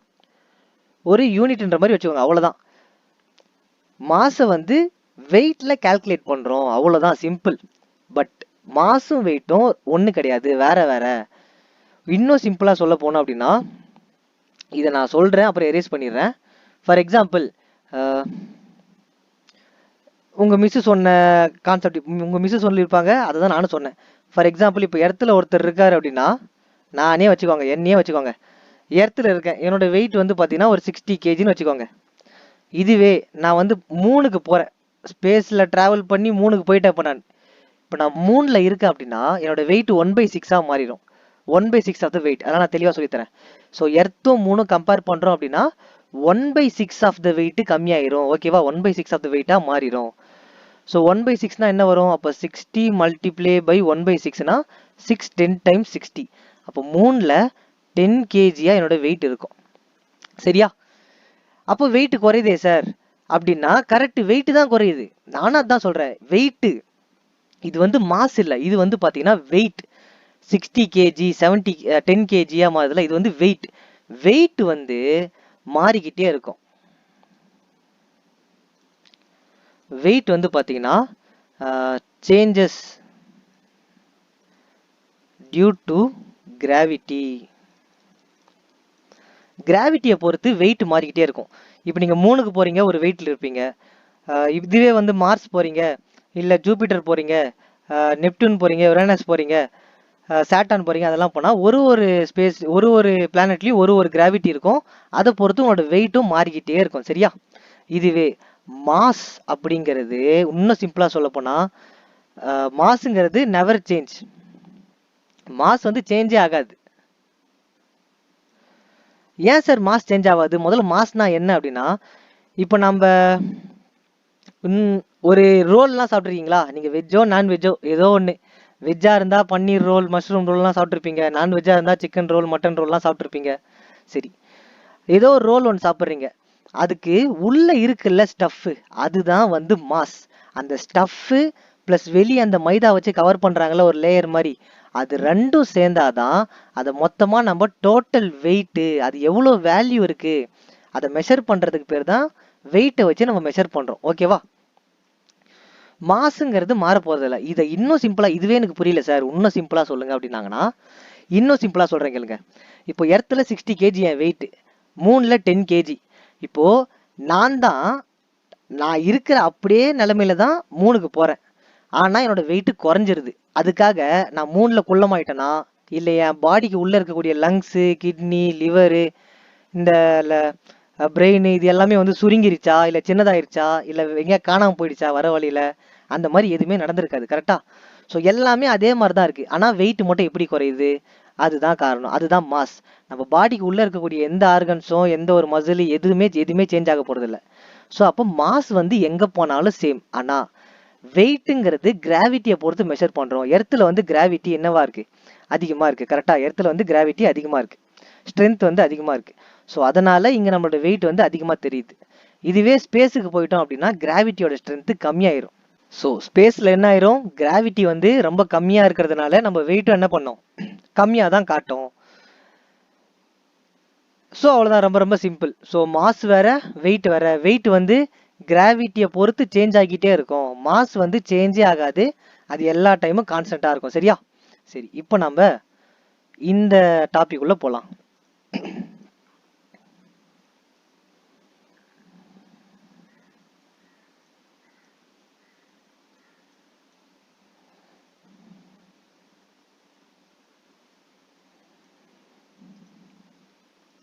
சரி, இப்போ நம்ம பார்த்தபோது என்ன பார்த்தோம்? Universal law of gravitation. அப்போது எல்லா இடத்துலையும் ஒரே மாதிரி தான் இருக்கும் கிராவிட்டி. அப்படின்னா நம்ம எதை வச்சு சொல்கிறோம்? ஃபார் எக்ஸாம்பிள், இது வந்து பார்த்தீங்கன்னா ஒரு பெருசாக இருக்குல்ல, இது வந்து பார்த்தீங்கன்னா ஒரு பிக்கர்னு எடுத்துப்போம், பிக்கர் ஆப்ஜெக்ட். இது வந்து பார்த்தீங்கன்னா ஒரு ஸ்மாலர் ஆப்ஜெக்ட். ஃபார் எக்ஸாம்பிள், நான் இது வந்து என்ன பண்ணுறேன் அப்படின்னா ஒரு 90 kgன்னு வச்சுக்கிறேன். இந்த பால் ஒரு 90 kgன்னு வச்சுக்கிறேன். இதை வந்து பார்த்தீங்கன்னா ஒரு 40 kgன்னு வச்சுக்கிறேன். அது அதிகமாக இருக்குது, இது கம்மியாக இருக்குது. ரெண்டு மாஸ், இது எல்லாத்தையுமே நம்ம மாஸில் தான் சொல்கிறோம். வெயிட்ன்றது எப்போ சொல்கிறோம்? கால்குலேஷன்.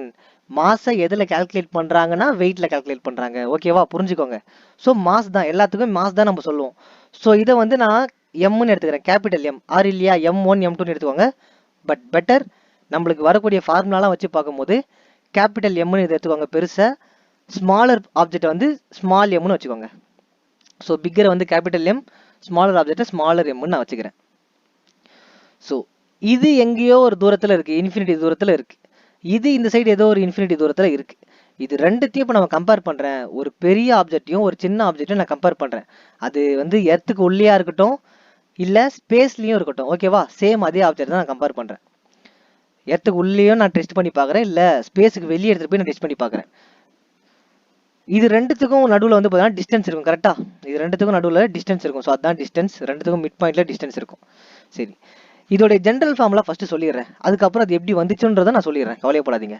ஜென்ரல் ஃபார்முலா வந்து பார்த்தீங்கன்னா force equal to universal law of gravitation, ஜினா universal law of gravitation, into product of the masses. ப்ராடக்ட்னா என்ன, மல்டிப்ளிகேஷன்.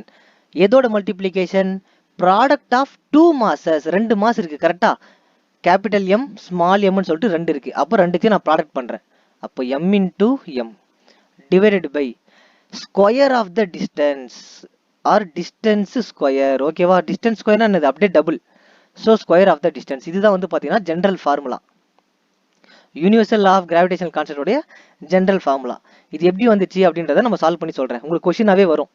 சரி, அதுக்கு முன்னாடி என்ன சொல்லிட்டாங்க அப்படின்னா, according to universal law of gravitation, force between two objects is directly proportional to the product of their masses. சரியா, என்ன சொல்றாங்க, force between two objects, அதாவது ரெண்டு ஆப்ஜெக்ட் என்னது, ஒன்னு கேபிட்டல் எம், இன்னொன்று வந்து ஸ்மால் எம். கரெக்டா, இந்த ரெண்டு ஆப்ஜெக்ட்டுக்கும் இருக்கக்கூடிய ஃபோர்ஸ் வந்து பார்த்தீங்கன்னா மாஸோடைய டைரக்ட்லி ப்ரொபோஷனலாக இருக்குது. First of all directly proportional. Directly ப்ரொபோஷனலாக தெரியல, நம்ம இந்த சிம்பிள் யூஸ் பண்ணுவோம். இன்டைரக்ட்லி ப்ரொபோஷனல்னா 1/ஆல்ஃபான்னு யூஸ் பண்ணுவோம். கரெக்டாக, டைரக்ட்லி ப்ரொபோஷனல்னா இது யூஸ் பண்ணுவோம், இன்டைரக்ட்லி ப்ரொபோஷனல்னா 1/ஆல்ஃபான்னு யூஸ் பண்ணுவோம். சரி sir, first of all directly proportional indirectly ப்ரொபோஷனல்னாலே நிறைய பேருக்கு என்னன்னு தெரியாது. ஸோ அதையுமே நம்ம சொல்லுவோம், நோட் பண்ணிக்கோங்க.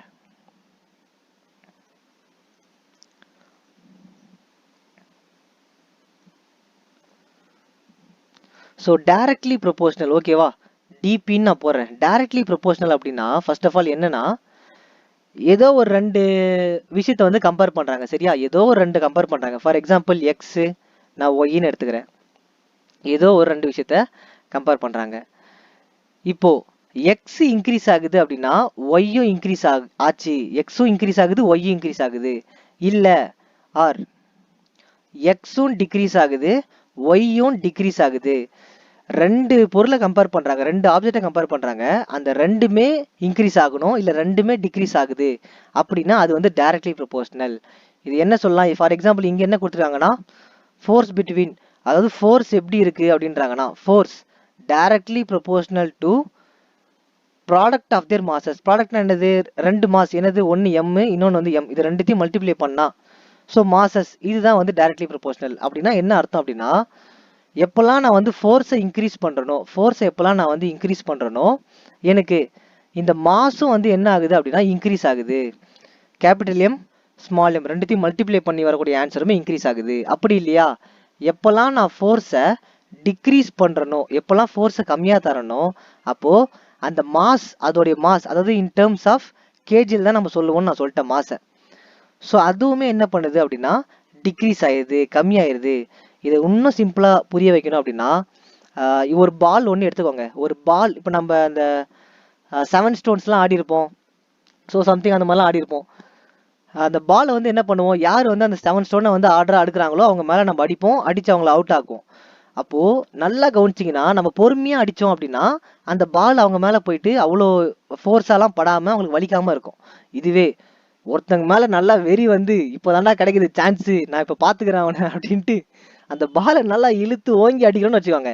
அப்போது அங்கே போய் அடிக்கும் போது நம்ம எவ்வளோ ஃபோர்ஸ் தந்திருக்கோமோ அவ்வளோ ஃபோர்ஸ் அவன் பாடியில் இம்பேக்ட் ஆகி பயங்கரமாக வலி எடுக்க ஆரம்பிக்கும். அப்போ புரியுதா, மாஸ் இப்போ பாலோட சைஸ் வந்து சேம் தான், பாலோட சைஸ் எங்கேயும் மாற போகிறது கிடையாது, பாலோட சைஸு வெயிட் எல்லாமே சேம் தான் மாஸ்லாம்.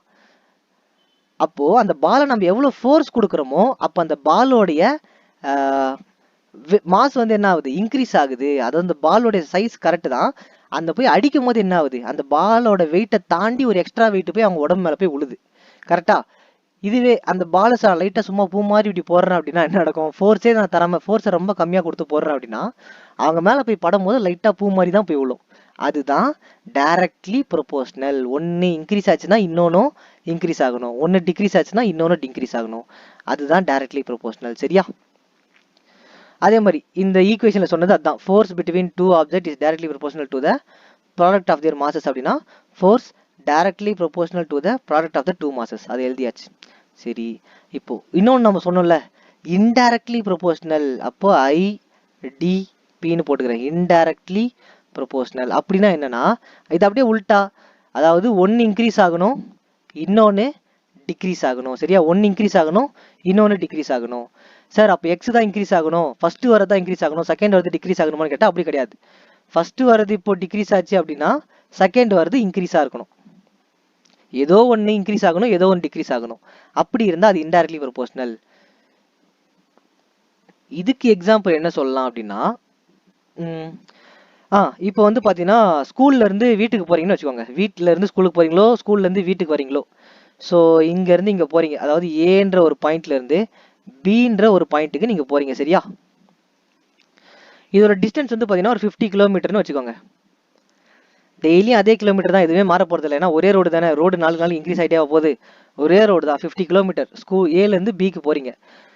இப்போ நீங்க ஒரு சைக்கிளோ ஆட்டோவோ ஏதோ ஒன்று எடுத்துட்டு போறீங்க, இல்லை காரோ ஏதோ ஒன்று எடுத்துட்டு போறீங்க, இல்லை பஸ்ஸோ ஏதோ ஒன்று போறீங்க. இது பார்க்கறது எது மாதிரி இருக்குன்னு தெரியாது, ஏதோ ஒன்று நீங்க மனசுல தோன்றதை வச்சுக்கோங்க. சரி, இப்போ போறீங்க அப்படின்னா இதோட ஸ்பீடு வந்து 60 kilometre per hour, 60 kilometre per hour. அப்படின்னா ஒரு கிலோமீட்டரை 60 அப்படின்ற ஸ்பீட்ல கவர் பண்றீங்க. அதாவது 1 hour நீங்க டிராவல் பண்ணிருக்கீங்க, அதுல 60 கிலோமீட்டர் வந்து கிராஸ் பண்ணிருக்கீங்கன்னு அர்த்தம். சரியா? 1 hourல 60 கிலோமீட்டர் டிராவல் பண்றீங்க. பட் அவ்வளோ பண்ண முடியாது, ஏன்னா கொடுத்துருக்கிறது 50 கிலோமீட்டர் தான். ஃபார் எக்ஸாம்பிளுக்கு நான் சொல்லிக்கிட்டு இருக்கேன், எப்படிலாம் குறைச்சு போயிருங்க. இந்த 60 kilometre per hour, 50 kilometre per hour அப்படின்லாம் சொல்றாங்களே, அப்படின்னா என்ன அர்த்தம் அப்படின்னா பெர் ஹவர்னா 1 மணி நேரம்னு அர்த்தம். 1 hourல இவ்வளோ கிலோமீட்டர் வந்து டிராவல் பண்ணியிருக்கோம்.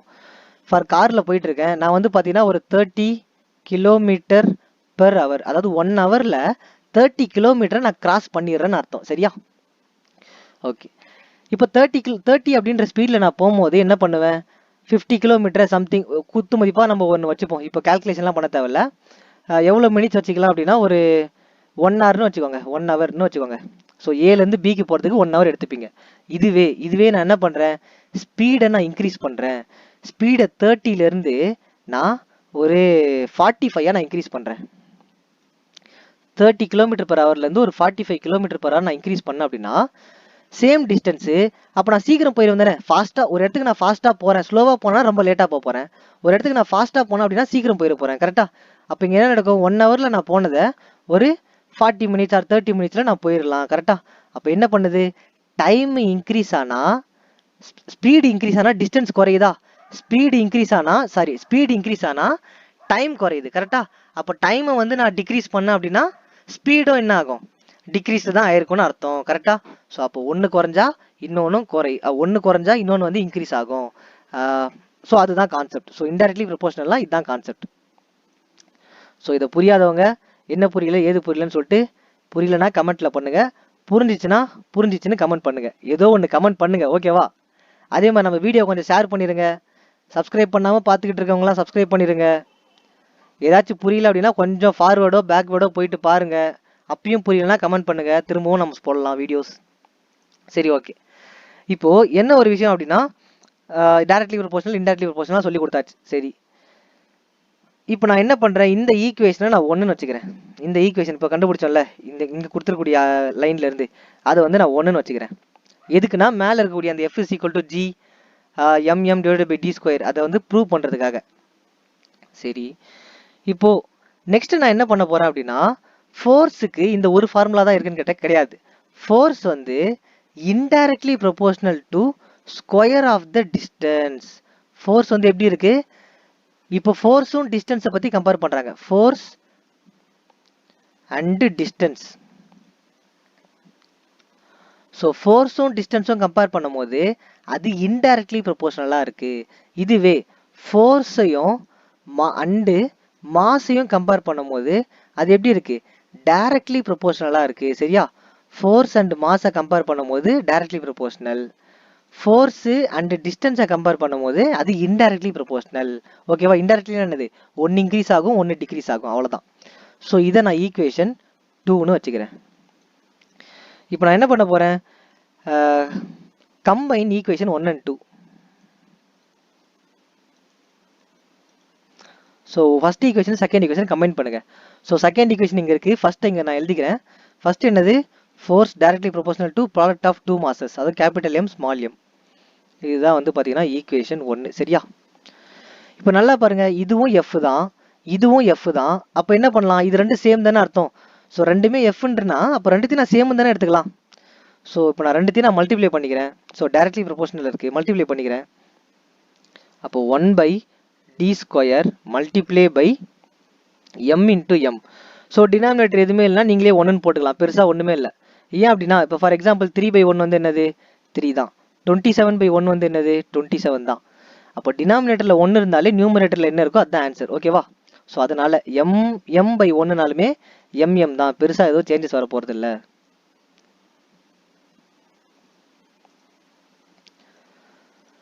ஓகே. ஸோ நெக்ஸ்ட் இதை நான் என்ன பண்ணுறேன்? இதை ரெண்டுத்தையும் மல்டிப்ளை பண்ணால் என்ன வரும்? ஸோ அதாவது இன்ட்டு 1 வந்து தான், d² இன்ட்டு 1 வந்து என்னது? சேம் d² தான். கரெக்டா? இது எல்லாமே எதில் வந்துகிட்டு இருக்கு? ஃபோர்ஸுக்கு ப்ரொபோஷனலாக வந்துகிட்டு இருக்கு. ஸோ சரி, அப்போ force inversely proportional to, so mass product of the 2 masses divided by distance ஸ்கொயர்னு சொல்லிட்டு இருக்கும். இவ்வளோ தானே சார் ஆன்சரு அப்படின்னு கேட்டால் கிடையாது. நடுவில் இந்த டைரக்ட்லி இந்த ப்ரொபோஷனல் இருக்குல்ல, ப்ரொபோஷனலை நான் ரிமூவ் பண்ணணும் அப்படின்னா, ப்ரொபோஷனலை நான் ரிமூவ் பண்ணணும்னா நார்மலாக எடுத்துகிட்டு போட்ட முடியாது. அதுக்கு நான் என்ன பண்ணுறேன்? ஸோ ஃபோர்ஸ் ஈக்குவல் டு, இப்போ நான் ப்ரொபோஷனலை ரிமூவ் பண்ணிட்டு ஈக்குவல் டு போடுறேன். அதுக்கு பதிலாக நான் இங்கே என்ன சப்ஸ்டிட் பண்ணணும் அப்படின்னா ஜி, அதாவது யூனிவர்சல் கிராவிடேஷனல் கான்ஸ்டன்ட்டை நான் சப்ஸ்டிட் பண்ணணும். ஏன்னா அந்த ப்ரொபோஷனலை நான் ரிமூவ் பண்ணுறேன். அதுக்கப்புறம் மிச்சம் இருக்கிறத அப்படியே போடுங்க. So capital M small m divided by d². அவ்வளோதான், வந்துருச்சா? ஸோ யூனிவர்சல் கிராவிடேஷனல் கான்ஸ்டன்ட் வந்துருச்சா? F is equal to G mm/d² வந்துருச்சா? இதோட இது முடிஞ்சிருச்சான்னு கேட்டால் கிடையாது, இருக்கு, இன்னும் இருக்கு, அவசரப்படாதீங்க. இதோட வேலை அவ்வளோதான், அது நம்ம டெரிவேஷன் பண்ணுறது அவ்வளோதான். பட் சில கொஷினில் என்ன பண்ணுவாங்கன்னா கொஞ்சம் மாற்றி மாற்றி கேட்பாங்க. ஸோ அந்த மாதிரி டைமில் என்ன பண்ணலாம், எப்படி அதை வந்து எடுத்துகிட்டு வரலாம் அப்படின்னா நல்லா பாருங்கள். இங்கே நான் என்ன பண்ணுறேன்? இந்த d² இருக்குல்ல, இந்த d² நான் ஈக்குவல்ட்டுக்கு அந்த சைடு அனுப்பிடுறேன். d²ங்கிறது டிவிஷனில் இருக்குது. அப்போ டிவிஷனில் இருக்கக்கூடிய ஒரு வேல்யூ ஈக்குவல்ட்டுக்கு அந்த சைடு போனால் மல்டிப்ளிகேஷனாக மாறிடும். So F multiply by d², கரெக்டாக? Multiply by d² equals to g into m into எம்ன்னு இருக்கும். கரெக்டாக? g இன்ட்டு m இன்ட்டு எம்ன்னு இருக்கும். இப்போ நான் அகெயின் என்ன பண்ணுறேன் அப்படின்னா இந்த இப்போ எனக்கு இது ஒரு வேல்யூ தெரிஞ்சிருச்சு. சரி, இந்த மாதிரி கொஷினில் வச்சுக்கலாம். என்ன கேட்குறாங்கன்றதை பொறுத்து, கொஷினில் என்ன கொடுத்துருக்காங்க, என்ன கேட்குறாங்கன்றதை பொறுத்து நம்ம இந்த ஃபார்முலாஸை மாற்றி மாற்றி எடுத்துக்கிட்டே இருப்போம். இப்போ அகெயின் நான் என்ன பண்ணுறேன்? இந்த எம்எம்மை நான் அந்த சைடு அனுப்பிச்சிடுறேன். இப்போ எம்எம் எதில் இருக்குது? மல்டிப்ளிகேட்டிவ் டேர்மில் இருக்குது. கரெக்டாக? இதுமாரிலாம் மல்டிப்ளிகேஷன் இருக்குன்னு அர்த்தம். அப்போ மல்டிப்ளிகேஷன் அந்த சைடு அனுப்பிச்சா டிவிஷனாக மாறிடும். அப்போ F multiply by d² divided by capital M into small m equal to G அப்படின்னு சொல்லிட்டு நமக்கு கிடைக்கும். கரெக்டாக? இப்போ நம்ம ஒரு இதை வச்சு மிச்சம் ஒருக்க 2 கண்டுபிடிச்சிருக்கோம். சரி, இந்த ஜீன்றதான் வந்து பார்த்தீங்கன்னா gravitational constant, universal gravitational constant. சரியா? இது ஒரு டெரிவேஷன், இது நல்லா ஞாபகம் வச்சுக்கோங்க, நல்லா படிச்சுக்கோங்க. அண்ட் இதுக்கு வந்து பார்த்தீங்கன்னா அதாவது யூனிவர்சல் கிராவிடேஷனல் கான்ஸ்டன்ட்டுக்கு எஸ்ஐ யூனிட் வந்து இருக்குது. எஸ்ஐ யூனிட் வந்து எல்லாத்துக்கும் முக்கியம், படிச்சுக்கோங்க. எஸ்ஐ யூனிட் என்ன? எஸ்ஐ யூனிட் வந்து பார்த்தீங்கன்னா G equal to 6.673 into 10 to the power minus 11, அப்புறம் newton metre square kg power minus 2, newton metre square kg power minus 2. இப்போ ஒரு சில பேருக்கு இது ஒரு சில பேருக்கு தெரிஞ்சிருக்க வாய்ப்பு இல்லை, நிறைய பேருக்கு வந்து பார்த்தீங்கன்னா தெரிஞ்சிருக்கும், கொஞ்சம் பேருக்கு தெரிஞ்சிருக்க வாய்ப்பு இல்லை. ஆர் அப்படியே உல்டாவா கூட இருக்கலாம், நான் அப்படி நினச்சிருக்கேன். அப்படி இல்லையா? நிறைய பேருக்கு தெரிஞ்சிருக்க வாய்ப்பு இல்லை, கொஞ்சோண்டு பேருக்கு தெரிஞ்சிருக்க வாய்ப்பு இருக்கு. சரி, எப்படி வேணாலும் எடுத்துக்கோங்க. நம்ம இந்த மாதிரிலாம் போறோம்ல, மீட்டர் பெர் செகண்ட்னு போடுவோம். ஆர் ஒரு சில இடத்துல என்ன போடுவோம்? h பவர் -1ன்னு போடுவாங்க.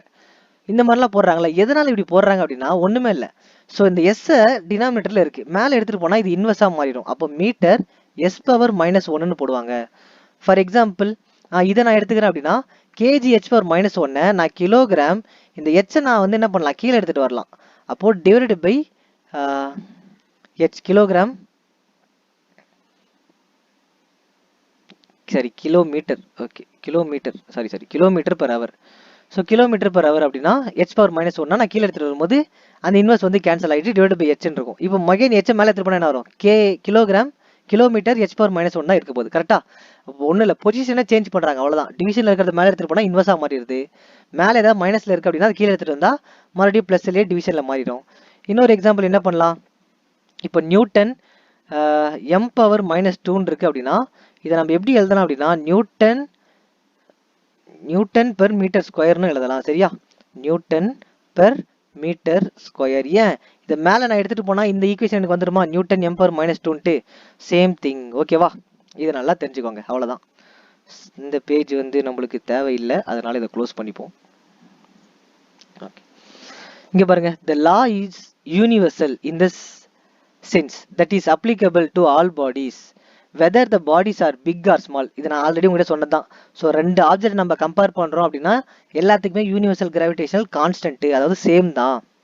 அது பெருசோ சின்னதோ இல்லை லேண்டுக்குள்ளேயோ இல்லை ஸ்பேஸ்லேயோ எல்லாமே சேம்.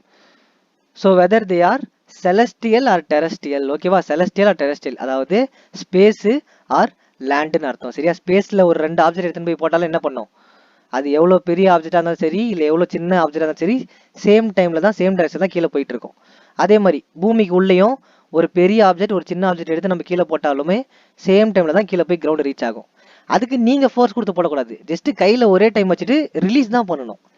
சார் நான் போட்டு பார்த்தேன் சார், ஒன்று ஃபாஸ்ட்டாக போச்சு ஒன்று லேட்டாக தான் போய் சேர்ச்சு அப்படின்னா நீங்கள் அதுக்கு எக்ஸ்ட்ரா ஃபோர்ஸ் எதனா கொடுத்துருப்பீங்க. அதுக்குன்னு மாடி மேலேருந்துலாம் ட்ரை பண்ணிடாதீங்க, அப்புறம் கீழே போகிறவங்க தலை மேலே உளுந்து அப்புறம் ஏதாச்சும் பெரிய இஷ்யூ ஆகிட போகுது.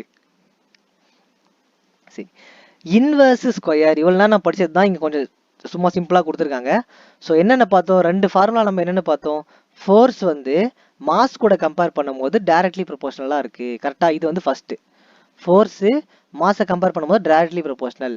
இதுவே ஃபோர்ஸு டிஸ்டன்ஸ் கூட கம்பேர் பண்ணும்போது இன்வர்ஸ்லி ப்ரொபோஷனல், அதுவும் ஸ்கொயர் ஆஃப் த டிஸ்டன்ஸாக இருக்குது. இது ரெண்டு தான் பார்த்தோம். சரி, இப்போ அவங்க என்ன சொல்றாங்க, இன்வர்ஸ் ஸ்கொயர்ன்றாங்கல்ல, அது எதனால அப்படின்னா ஃபோர்ஸ் வந்து 1/36 டைம்ஸ் என்னவா மாறிடுமா, ஸ்மாலரா மாறிடுமா. இன்வர்ஸ்லி ப்ரொபோஷனல் டிஸ்டன்ஸ் கூட கம்பேர் பண்ணும்போது ரொம்ப கம்மியா மாறிடும் அப்படின்றாங்க. இப்போ அவங்க என்ன சொல்றாங்க, இப்போ d = 6ன்னு எடுத்துக்கோங்க. d = 6ன்னு எடுத்தீங்க அப்படின்னா டிஸ்டன்ஸ் = 6ன்னு எடுத்துக்கோங்க. அப்படின்னா இது எடுத்துட்டு போய் நேராக இந்த ஃபார்முலால சப்ஸ்டிட் பண்ணுங்க. ஸோ ஃபோர்ஸ் வந்து இன்டைரக்ட்லி ப்ரொபோஷனல் டு 6 ஸ்கொயர், அதாவது d = 6, அப்போ dன்றதுல நான் 6 போட்டுக்கிறேன். அப்போ force indirectly proportional to 1/6 square என்ன வரும், 36. கரெக்டா? அப்போ ஃபோர்ஸ் எப்படி இருக்கு, 1/36 டைம்ஸ் வந்து கம்மியா இருக்கு. ஓகேவா? 1/36 டைம்ஸ் வந்து கம்மியா இருக்கு. அதை தான் இங்க கொஸ்டின்லயும் சொல்றாங்க. So force become 1/36 times smaller, சின்னதாயிரும் அப்படின்னு வந்து சொல்றாங்க. அடுத்து, ஸோ நம்ம எதுக்கு வந்து யூனிவர்சல் கிராவிடேஷன் ஆஃப் லா வந்து வச்சிருக்கோம், அதனால என்ன யூஸ் அப்படின்னா எல்லா யூஸுமே அதனால தான் இருக்கு. சரி, என்னென்னு பார்ப்போம். The force that pins us to the earth. இப்போ நம்ம எர்த்தோட இப்போ கால் ஒட்டி உட்காந்துக்கிட்டு இருக்கோம்ல, இது காரணம் இந்த யூனிவர்சல் கிராவிடேஷன் ஆஃப் லா. அதே மாதிரி motion of the moon around the earth, நான் ஃபர்ஸ்ட் பேஜ்லேயே சொல்லி கொடுத்தேன். மூன் வந்து எர்த்தை வந்து சுற்றி வந்துக்கிட்டு இருக்குல்ல, அது காரணம். ஏன்னா எர்த்து வந்து இப்போ ஸ்பேஸ்ல இருக்கு, ஒரு பிளாங்கெட் மாதிரி இருக்கு, எர்த்தை உள்ள போட்டிங்கன்னா கீழே வெயிட்டா போகும்னு ஃபர்ஸ்ட் பேஜ்ல சொல்லி கொடுத்தேன். சரி, next motion of the planets around the sun, அதாவது motion of the planets around the sun same, அதுதான் ஃபர்ஸ்ட் பேஜ்லேயே பார்த்தோம். எர்த்தை வந்து மூணை சுற்றுறதும் அண்ட் சன்னை வந்து எல்லா பிளானட்ஸும் சுற்றி வரதும் ஃபர்ஸ்ட் பேஜ்லேயே பார்த்தோம். அது காரணம் இந்த யூனிவர்சல் லா ஆஃப் கிராவிடேஷன். அதே மாதிரி tides due to the moon and the sun. டைட்ஸ்னானது அலை வரும்ல, அது வந்து சன்னுனாலையும் மூணுனாலையும் தான் டைட்ஸ் வந்து வந்துகிட்டு இருக்கும். இது உங்களுக்கு சொல்லியிருப்பாங்களா, நோட் பண்ணியிருப்பீங்களான்னு தெரில. இந்த ஃபுல் மூன் டே அப்பெல்லாம் பீச்சுக்கு வந்து போகக்கூடாது நைட் டைம்லன்னு சொல்லுவாங்க. ஏன் அப்படின்னா அலை வந்து ரொம்ப அதிகமாக வரும். அலை வந்து பெருசாக அதிகமாக ஃபோர்ஸாக வந்துகிட்டு இருக்குங்க. அதே மாதிரி மூன் வந்து எந்த டைரக்ஷன்ல இருக்கோ அந்த டைரக்ஷன்ல அலை அதிகமாக இருக்கும். ஃபார் எக்ஸாம்பிள் மூன் வந்து நார்த் சைடில் சம் சைடில் ஃபேஸ் ஆகி நின்றுக்கிட்டு இருக்கு அப்படின்னா அந்த பர்டிகுலர் சைடில் அலை வந்து அதிகமாக இருக்கும். அது காரணம் இந்த கிராவிட்டியால தான். ஸோ 3 எர்த்து மாறி மாறி வரக்கூடிய கிராவிட்டினால தான். சரியா? சரி, ஓகே. நான் இப்போ வரைக்கும் எடுத்த வரைக்கும் உங்களுக்கு புரிஞ்சிருக்கும்னு நினைக்கிறேன். அப்படி புரியல அப்படின்னா என்ன புரியல, ஏது புரியல, எங்க புரியல அப்படின்றத தெளிவா கமெண்ட் பண்ணிடுங்க. சரியா? படிக்காம தெரியல அப்படின்றது பிரச்சனையே கிடையாது. உங்களுக்கு இது தெரியல சார், எனக்கு இது தெரியல புரியலன்றது பிரச்சனையே கிடையாது. நான் இதை படிக்கல சார், நான் இதை படிக்க ட்ரை பண்ணல, புரிஞ்சுக்க ட்ரை பண்ணல அப்படிங்கறதான் பிரச்சனையே. சரியா? அப்போ உங்களுக்கு தெரியல அப்படின்னா பரவாயில்ல, விடுங்க. தெரியலனா தெரிஞ்சுக்கோங்க. ஆனா நீங்க தெரியாம என்ன ஒரு விஷயம் வச்சிருக்கீங்களோ அதுதான் பிரச்சனையா கடைசியில வரும். சரி, நான் உங்களை அடுத்த வீடியோல அடுத்த ஒரு நாள் மீட் பண்றேன். ஸோ தேங்க்யூ, தேங்க்ஸ் ஃபார் வாட்சிங். ஹாய், ஹலோ எவ்ரி ஒன், எல்லாரும் எப்படி இருக்கீங்க? நல்லா இருப்பீங்கன்னு நம்புறேன். நல்லா இல்லை அப்படின்னா நல்லா ஆயிக்கோங்க, வேற வழியே கிடையாது. சரியா? சரி, நாம் இப்போ என்ன பார்க்க போறோம் அப்படின்னா என்சிஆர்டி 9th தான் பார்த்துக்கிட்டு இருக்கோம். So chapter 9, 9th standard chapter 9 gravitation பார்த்துக்கிட்டு இருக்கோம். அதோட கண்டினியூவேஷன். போன வீடியோ பார்க்கல அப்படின்னா தயவு செஞ்சு போய் அதை பார்த்துட்டு வந்துருங்க. அது நல்லா பார்த்து புரிஞ்சுக்கிட்டீங்கன்னா இது நல்லா கிளியர் ஆயிருவீங்க. இதே தான் 10th படிக்க போறீங்க. ஸோ அதனால நல்லா இப்பயே படிச்சிட்டிங்கன்னா 10th போய் கஷ்டப்படணுன்ற அவசியமே கிடையாது. சரியா? சில கால்குலேஷன் மட்டும் வரும், அதை மட்டும் நம்ம படிச்சுக்கலாம். சரி, இப்போ என்ன பார்க்க போறோம்? Free fall. ஃப்ரீ ஃபால்னா என்னது? நிறைய பேருக்கு வந்து பார்த்தீங்கன்னா சில கேம் பேர்லாம் கேட்கும், ரொம்ப வந்து அடிக்ட் ஆகி போயிருப்பாங்க. அதெல்லாம் கிடையாது, ஃப்ரீ ஃபால். சரியா? ஃப்ரீ ஃபால், ஃப்ரீயாக வந்து கீழே உழுது அப்படின்னு அர்த்தம். இப்போ எந்த ஒரு ஆப்ஜெக்ட், இந்த பையன் பாருங்க ஒரு சேர் மேலே ஏறி நின்று ஜஸ்ட் கையில வந்து இந்த பாலை ஹோல்டு பண்ணி வச்சிருந்திருப்பான். கரெக்டா? இந்த பாலை ஹோல்டு பண்ணி வச்சிருந்திருப்பான். அதை எந்த விதமான ஒரு ஃபோர்ஸ் கொடுத்து கீழே தள்ளாம ஜஸ்ட் அந்த ஹேண்டை ஓபன் பண்ணியிருப்பான். அவ்வளவுதான். எந்த விதமான ஃபோர்ஸும் தராம கையில் இருக்கக்கூடிய பாலை ஜஸ்ட் ஓபன் தான் பண்ணியிருப்பான். அப்போ என்ன ஆகும்? பால் வந்து ஆட்டோமேட்டிக்காக ஃப்ரீயாக வந்து கீழே விழும். கரெக்டா? ஃப்ரீயாக வந்து கீழே விழும். சரி, அப்படி நடக்கும் போது, கீழே விழுகும் போது, ஃப்ரீயாக கீழே விழுகும் போது என்னென்னலாம் நடக்குது, அதில் என்னென்ன கிராவிட்டிலாம் இன்க்ளூட் ஆயிருக்கு, அதில் என்ன விஷயம்லாம் இருக்குன்னு நான் தெரிஞ்சுப்போம். இப்போ இதை நம்ம ஈஸியாக பண்ணிட்டு போயிடும். டெய்லியும் வந்து எல்லாத்தையும் டெய்லி நம்ம பண்ணுற எல்லா விஷயத்துலையுமே சயின்ஸ் இருக்கு. சயின்ஸு, மேக்ஸு எல்லாமே கலந்துருக்கு. ஆனால் நாம் தான் என்ன பண்ணுறதில்ல. நம்ம ஸ்டடீஸ்க்கு உங்களையும் குறை சொல்ல முடியாது, சொல்லித்தர வாத்தியாருன்னு தான் குறை சொல்லணும். ஸோ மேமு, சார் எல்லாத்தையும் தான் குறை சொல்லணும். ஸோ ஒருத்தங்க மேலே எல்லா பழியும் தூக்கி போடுறதுல நியாயம் கிடையாது. சரி, okay. While falling, there is no change in the direction of the motion of the object. அப்போ என்ன பண்ணுது? ஒரு ஆப்ஜெக்ட் வந்து கீழே விழுது. இது விட்ட உடனே எங்கேயாச்சும் இது அசையுதா? இப்போ நான் பால் இங்கே வச்சிருக்கேன், நான் இப்போ கையை ஓப்பன் பண்ணிட்டேன் அப்படின்னா பால் ஸ்ட்ரைட்டாக தான் போய் கீழே விழும். கரெக்டாக? ஸ்ட்ரைட்டாக தான் போய் கீழே விழும். அப்படி இல்லாமல் இந்த பாலை நான் கீழே விடுறேன் அப்படின்னா இது கொஞ்ச நேரம் இப்படி போகும், அது இப்படி வரும், இப்படி போகும், இந்த மாதிரியா விழுது? கிடையாது. இந்த மாதிரிலாம் விழ கிடையாது. ஒரு பாலை ரிலீஸ் பண்றாங்க, பால்னு இல்லை, ஏதோ ஒரு ஆப்ஜெக்டை ரிலீஸ் பண்றாங்கன்னா அது டைரக்டா தான் கீழே வரும். கரெக்டா? ஸோ அதை தான் ஃபர்ஸ்ட் ஆப்ஜெக்ட்ல சொல்றாங்க. Second, so no change in the direction of the motion. ஒரு ஆப்ஜெக்ட்ல அதோட டைரக்ஷனே சேஞ்ச் ஆகாது. But due to earth attraction. Earth attraction என்னது? Due to gravity. கிராவிட்டி தானே பிடிச்சி இழுத்துக்கிட்டு இருக்காத, அதுதான் சொல்றாங்க. Due to earth attraction there will be a change in the magnitude of velocity அப்படின்றாங்க. ஃபர்ஸ்ட் ஆஃப் ஆல் மேக்னிடியூட்னா என்ன, வெலாசிட்டினா என்னன்னு தெரிஞ்சுக்கோங்க. வெலாசிட்டி அப்படிங்கிறது ஸ்பீடு. வெலாசிட்டி அப்படிங்கிறது ஸ்பீடை வந்து மெஷர் பண்றது, சொல்றது. ஆனா மேக்னிடியூட்னா அப்ப என்ன சார்? வெலாசிட்டினா ஸ்பீடு, அப்ப மேக்னிடியூட்னா என்ன அப்படின்னா வேல்யூ. அதோட வேல்யூ அவ்வளவுதான். எவ்வளோ அமௌண்ட் இருக்கு அப்படின்றது தான் மேக்னிடியூட். ஃபார் எக்ஸாம்பிள், நான் ஒரு ஸ்பீடை சொல்றேன், 70 km/h ஸ்பீடில் வந்து ஒரு கார் போயிட்டு இருக்கு. இல்லை, நேற்று நான் வந்து ஒரு ரேசிங் பார்த்தேன்டா, அந்த ரேசிங்கில் வந்து பார்த்தோன்னா 130 km/hலாம் ஈஸியாக போகிறாங்க, 130 km/hலாம் ஈஸியாக போகிறாங்க அப்படின்றது இந்த km/h வந்து ஈஸியாக போகிறாங்க. ஸோ இந்த km/hங்கிறது தான் என்னது? ஸ்பீடு. ஓகேவா? இந்த km/hங்கிறது தான் ஸ்பீடு, அதாவது வெலாசிட்டி. அப்போ இங்க முன்னாடி இருக்கக்கூடிய வேல்யூ அது 130யா, 140யா, 200ஆ, 600ஆ? 600லாம் இல்ல, சரி, ஒரு 50யா 60யா, அதுதான் வந்து என்னது மேக்னெட்யூட். ஓகேவா?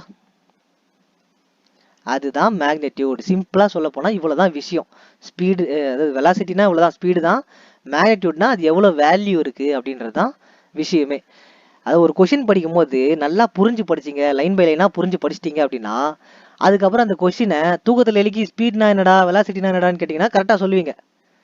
சார் பசங்க மட்டும் தான் சொல்லுவாங்களா அப்படின்னு கேட்டிங்கன்னா நீங்களும் சொல்லுவீங்க, கேர்ள்ஸும் சொல்லுவீங்க, எல்லாரும் சொல்லுவீங்க. சரி, அந்த மாதிரி புரிஞ்சு படிங்க, லைன் பை லைனா புரிஞ்சு படிங்க. நீங்க படிக்கும் போது உங்களுக்கு ஏதாச்சும் ஒரு வேர்டுக்கான மீனிங் தெரிலனா தயவு செஞ்சு அதை தெரிஞ்சுக்கோங்க. அதுக்கு பேர் தான் புரிஞ்சு படிக்கிறது. சும்மா குத்து வைப்பா இதானே ஞாபகம் வச்சுக்கலாம் அப்படின்னு சொல்லிட்டு போயிட்டீங்கன்னா அது அப்படியே 1 அடுத்த நாள் 2ஆ மாறும், 2 வந்து அடுத்த நாள் 4ஆ மாறும். அந்த மாதிரி இன்க்ரீஸ் ஆகிட்டே போயிட்டு ஞாபகம் வச்சுக்கிறதே கிட்டத்தட்ட ஒரு 1000 ஞாபகம் வச்சிருப்பீங்க. அதில் 2 கூட ஞாபகம் வராது, யூஸ் ஆக வேண்டிய நேரத்தில் ஞாபகம் வராது. சரி, ஸோ அதான் அப்போ எர்த் அட்ராக்ஷனால, அதாவது கிராவிட்டினால என்ன நடக்குதுன்னா வெலாசிட்டி ஸ்பீடும் அதோட மேக்னெட்யூடும் சேஞ்ச் ஆகுதுன்றாங்க. எக்ஸாம்பிள் என்ன சொல்லலாம், இந்த கையில இருக்கும்போது 0ன்னு இருக்கும் ஸ்பீடு, கரெக்டா 0 வெலாசிட்டி இருக்கும், மேக்னெட்யூடும் 0வா தான் இருக்கும். இதுவே கொஞ்சம் கீழே வரும்போது என்ன நடக்கும், ஸ்பீடு வந்து இன்க்ரீஸ் ஆகுமா, வெலாசிட்டி இன்க்ரீஸ் ஆகுமா. ஸோ இந்த இடத்துல வந்து பார்த்தீங்கன்னா ஒரு 2 மீட்டர்/செகண்ட் இன்க்ரீஸ் ஆகுதுன்னு வச்சுக்கோங்க. அதுக்கப்புறம் இந்த இடத்துல வரும்போது என்ன ஆகும், இந்த இடத்துல வரும்போது ஒரு 7 மீட்டர்/செகண்ட் இன்க்ரீஸ் ஆகும். கரெக்டாக 7 மீட்டர்/செகண்ட் இன்க்ரீஸ் ஆகும். ஏன், ஏன்னா எர்த்து வந்து ஒரு ஃபோர்ஸ் கொடுத்து அதை கீழே இழுத்துக்கிட்டு இருக்கு, வந்து என்னுடைய சர்ஃபேஸில் ஒட்டிக்கோ அப்படின்னு சொல்லிட்டு ஒரு ஃபோர்ஸ் கொடுத்து இழுத்துக்கிட்டு இருக்கு. அப்போ என்ன நடக்குது, வெலாசிட்டியும் இன்க்ரீஸ் ஆகுது, மேக்னெட்யூடும் சேஞ்ச் ஆகுது, இன்க்ரீஸ் ஆகுது. ஓகேவா? சரி, any change in velocity involves acceleration. So எந்த ஒரு ஆப்ஜெக்ட்லாம் வெலாசிட்டி வந்து இன்க்ளூட் ஆகுதோ, மூக்க நுழைக்குதோ, அந்த இடத்துலலாம் நானும் வரேன் கூட அப்படின்னு ஆக்சலரேஷன் வந்து நிற்கும்.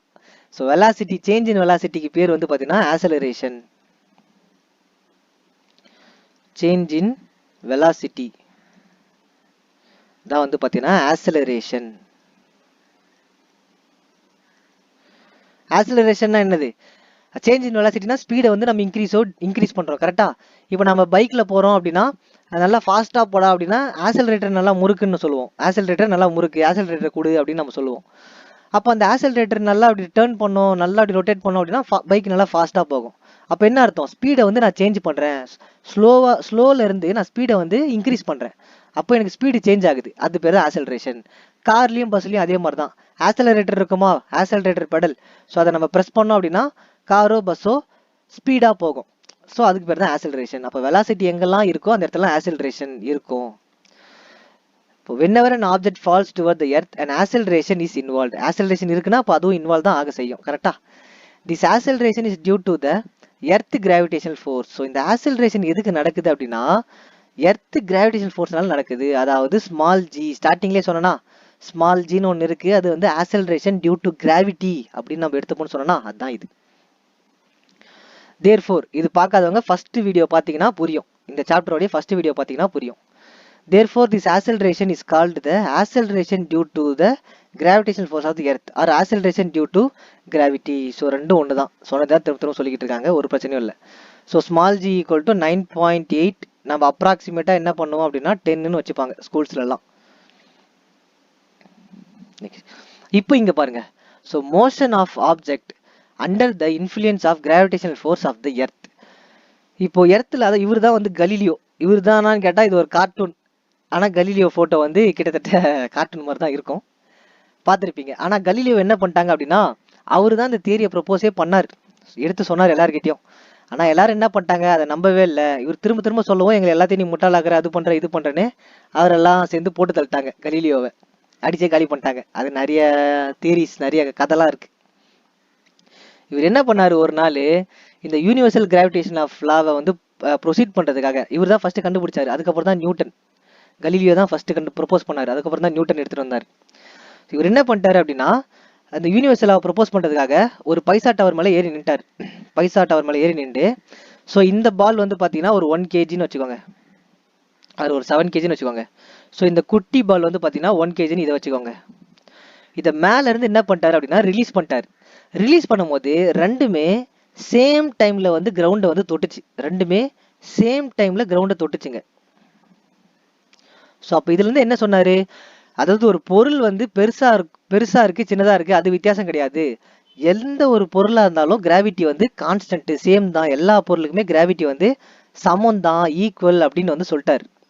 ஆனா மக்கள் என்ன பண்ணிட்டாங்க அப்படின்னா, இவரு சொல்றது தப்பு அப்படின்னு சொல்லிட்டு அவங்க ஒரு தியரி வச்சாங்க. என்ன தியரி வச்சாங்க அப்படின்னா, அவங்க ஒரு 1 kg பால் எடுத்துக்கிட்டாங்க, அதுக்கப்புறம் ஒரு பேப்பர் ஒன்று எடுத்துக்கிட்டாங்க. இப்போ என்ன நடந்துச்சுன்னா, இதுதான் வந்து கிரவுண்டுன்னு வச்சுக்கோங்க. ஸோ இந்த 1 kg பாலை சேம் அட் டைம்ல 2 பேர் ரிலீஸ் பண்ணாங்க. இந்த 1 kg பால் வந்து சீக்கிரமா கிரவுண்ட் வந்து ரீச் ஆயிடுச்சு. இந்த 1 kg பால் சீக்கிரமா கிரவுண்ட் ரீச் ஆயிடுச்சு ஃபாஸ்டா. ஆனா இந்த பேப்பர் என்ன பண்ணுச்சு, பேப்பர் வந்து அப்படிக்கா இப்படிக்கா இப்படிக்கா போய் போய் போய் கொஞ்சம் வந்து அப்புறம் தான் கிரவுண்டை வந்து ரீச் பண்ணிச்சு. ஸோ ஆடி ஆடி காத்துல ஆடி ஆடி வந்து ரீச் பண்ணிச்சு. இப்போ இதுல இருந்து என்ன தெரியுது அப்படின்னா, இப்போ நம்ம சொல்லும் போதே தெரியும், சார் நீங்களே சொல்றீங்க காத்துல ஆடி ஆடி வந்து விழுந்துச்சு அப்படின்னு சொல்லிட்டு. இப்போ நம்ம ஏதாவது ஒரு வெயிட்டான ஆப்ஜெக்டை போட்டோம் அப்படின்னா அது வந்து காத்து தடுக்குமா? தடுக்காது. காத்து ரொம்ப ஃபோர்ஸ் அதிகமா இருக்கு, காத்தோட ஃபோர்ஸ் அதிகமா இருக்கு. நம்ம ஒரு மாஸ் வச்சிருக்கோம், கையில ஒரு பொருள் வச்சிருக்கோம், அதோட மாஸ் வந்து அதிகமா இருக்கு அப்படின்னா, அந்த மாஸை விட காத்தோடைய ஃபோர்ஸ் அதிகமா இருக்குன்னா அந்த அந்த ஆப்ஜெக்ட் வந்து பாத்தீங்கன்னா கொஞ்சம் ஃப்ளோட் ஆகும். ஃபார் எக்ஸாம்பிள் இந்த ஏரோப்ளேன்லாம் எப்படி பறக்குது, அந்த பிரின்சிபல் தான். அது வெயிட் தான், பட் இருந்தாலும் என்ன பண்ணுது, அந்த வெயிட்டை தாண்டி ஒரு ஃபோர்ஸை கிரியேட் பண்ணுது ஏர். அதனாலதான் அது வந்து பறந்து போகுது, கரெக்டா அதை எடுத்துட்டு பறந்து போகுது அவ்வளவு பெரிய வெயிட்டை. ஸோ அதே கான்செப்ட் தான். ஸோ பேப்பர் அப்படிங்கிறது ரொம்ப ரொம்ப லைட் வெயிட். ஸோ அந்த பேப்பர் என்ன பண்றோம், பேப்பர் இங்க வந்தோடனே காத்து நிறைய இருக்கும், கரெக்டா ஓப்பன் ஏர்ல காத்து நிறைய இருக்கும், ஓப்பன் ஏரோ க்ளோஸ்ட் ஏரோ காத்து வந்து நிறைய இருக்கும். அப்ப காத்துல தான் என்ன பண்ணுது, பேப்பர் வந்து ரெசிஸ்டட் ஆகுது, தடப்படுது. ஸோ தடப்பட்டு தடப்பட்டு தடப்பட்டு கீழே வந்து லேட்டா விழுகுது. இதை வந்து அவங்க ப்ரப்போஸ் பண்ணி கலீலியோ வந்து தப்புன்னு சொல்லி அடிச்சு விரட்டி அவர் வந்து கொண்டுட்டாங்க. பட் லேட்டரா நியூட்டன் வந்தப்பதான் என்ன பண்ணாங்கன்னா, வேக்கம் ஒண்ணு எடுத்துட்டு வந்தாங்க. வேக்கம்னா ஒண்ணும் இல்ல, ஒரு கண்டெய்னர் இருக்கு அப்படின்னா அந்த கண்டெய்னர்ல என்ன பண்ணுவாங்கன்னா ஒரு சின்ன ஹோல் ஒன்று இருக்கும். அந்த ஹோல்ல ஒரு டியூபை விட்டு, இதுக்குள்ளதான் வந்து பாத்தீங்கன்னா இந்த பால் இருக்கு, இதுக்குள்ளதான் வந்து பாத்தீங்கன்னா இந்த ஃபெதர் இருக்கு, சரியா இந்த ஃபெதர் இருக்கு. சரி, இந்த ஹோல்ல என்ன பண்ணுவாங்கன்னா ஒரு டியூபை கனெக்ட் பண்ணி உள்ள இருக்கக்கூடிய எல்லா ஏரையுமே வந்து சக் பண்ணி வெளியே எடுத்துருவாங்க. எல்லா ஏரையுமே ரிமூவ் பண்ணிடுவாங்க, உள்ள இருக்கக்கூடிய ஏரை மொத்தமா ரிமூவ் பண்ணிடுவாங்க. ரிமூவ் பண்ணிட்டு என்ன பண்ணுவாங்க அப்படின்னா இந்த ஹோலை சீல் பண்ணிடுவாங்க. ஸோ இந்த ஹோல் என்ன பண்ணுவாங்க அப்படின்னா சீல் பண்ணிடுவாங்க, அவ்வளவுதான். உள்ளுக்குள்ள இப்ப காத்தே இருக்காது. சிம்பிள், முடிஞ்சிருச்சு. இப்போ என்ன பண்ணாங்கன்னா இத அட் அ டைம்ல வந்து ரிலீஸ் பண்ணிட்டாங்க. சேம் டைம்ல ரிலீஸ் பண்ண உடனே பாலும் சேம் டைம்ல கிரவுண்ட் வந்து ரீச் ஆயிடுச்சு, இந்த ஃபெதரும் சேம் டைம்ல கிரவுண்ட் வந்து ரீச் ஆயிடுச்சு. ஃபெதர் எவ்வளவு லைட் வெயிட், ஒரு பால், இப்போ இந்த பால் வந்து ஒரு 1 kgன்னு வச்சுக்கோங்க, ஃபெதர் வந்து என்னது ரொம்ப ரொம்ப லைட் வெயிட், கிட்டத்தட்ட 0.01 அந்த மாதிரி தான் இருக்கும், கரெக்டா 0.01 அந்த மாதிரி தான் இருக்கும். ஸோ அப்போ இது என்னவா இருக்கும், ரெண்டுமே இப்போ பேப்பரோட ஃபெதர் ரொம்ப ரொம்ப கம்மியான லைட் வெயிட். அப்படி இருக்கும் போது ரெண்டுமே சேம் டைம்ல வந்து கீழே விழுந்திருக்கு. அப்போ என்ன அர்த்தம், காத்து இல்லாத ஒரு இடத்துல இப்போ காத்து இருக்கிறதால தடப்பட்டு கீழே விழுது, ரொம்ப ரொம்ப ரைட்டான வெயிட். இப்போ இதே பேப்பரை அவங்க நல்லா க்ரஷ் பண்ணி கீழே போட்டிருந்தாங்கன்னா கண்டிப்பா சேம் டைம்ல தான் போய் விழுந்திருக்கும். க்ரஷ் பண்ணி நல்லா நல்லா சுருக்கி, நம்ம பேப்பர் பால்லாம் ஆடுவோம்ல அந்த மாதிரி நல்லா அதை கசக்கி கீழே போட்டோம்னா சேம் டைம்ல விழுந்திருக்கும். ஆனா அவங்க பிளெயின் பேப்பரை போட்டதுனால தான் காத்துல தடப்பட்டு தடப்பட்டு கீழே போச்சு.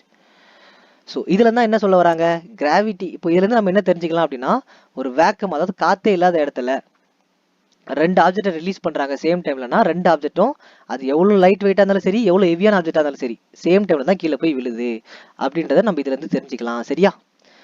சரி, இதுல ஒரு ஃபார்முலால இருந்து நம்ம பார்ப்போம். ஃபர்ஸ்ட் ஃபார்முலா என்ன அப்படின்னா, force equal to mass into gravity, சரியா.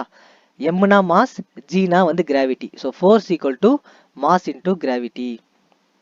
அதே மாதிரி இதோட எஸ்ஐ யூனிட் வந்து நம்ம என்னன்னு சொல்லலாம் அப்படின்னா மீட்டர் பெர் செகண்ட் ஸ்கொயர், சரியா, மீட்டர் பெர் செகண்ட் ஸ்கொயர், இதுதான் வந்து எஸ்ஐ யூனிட். அடுத்து நம்ம கிட்ட இன்னொரு ஃபார்முலாவும் இருக்கு ஃபோர்ஸை வச்சு, கரெக்டா ஃபோர்ஸை வச்சு இன்னொரு ஃபார்முலா இப்பதான் படிச்சோம். ஸோ ஃபோர்ஸ் ஈக்குவல் டு, இது universal gravitational constant, G of product of two masses divided by distance square. இதோட எஸ்ஐ யூனிட் வந்து என்னது, newton metre square kilogram power -2, கரெக்டா. இதெல்லாம் ஞாபகம் வச்சுக்கோங்க, ரொம்ப சிம்பிள் தான், அவ்வளவு பெரிய கஷ்டமான விஷயம்லாம் இல்லை. நியூட்டன் அப்படிங்கிறது ஃபோர்ஸை மெஷர் பண்ணக்கூடிய எஸ்ஐ யூனிட், ஓகேவா. நியூட்டன் எதெல்லாம் நம்ம நியூட்டன்ல சொல்றோமோ அதெல்லாம் ஃபோர்ஸை மெஷர் பண்ணக்கூடிய யூனிட், அவ்வளவுதான். ஸோ மீட்டருங்கிறது டிஸ்டன்ஸை குறிக்கிறோம், கிலோகிராம்ன்றது அந்த மாஸ், அதாவது வெயிட்டை வந்து கம்பேர் பண்றோம், கரெக்டா. சரி, இந்த ரெண்டு ஈக்குவேஷனை வச்சு நான் என்ன பண்றேன் அப்படின்னா, ரெண்டு ஈக்குவேஷன் ரெண்டுத்துலயும் எஃப் இருக்குல்ல, இங்கேயும் எஃப் இருக்கு இங்கேயும் எஃப் இருக்கு. ஸோ இப்போ ரெண்டுத்தையும் நான் ஈக்குவேட் பண்றேன். So by equating 2 so mg equals to capital G of m into m divided by d square அப்படின்னு சொல்லிட்டு இருக்க போகுது. ஸோ இப்போ நான் என்ன பண்ணலாம், இங்கே எதுவுமே இல்லை, இது டிவைடில் தானே இருக்குது, அப்போ இது நான் டிவைடில் மாற்றணும் டிவைட் பை 1, ஏன்னா எதுவுமே இல்லை டிவைட் பை 1 நாமளே போட்டுக்கலாம். சரி போட்டாச்சு.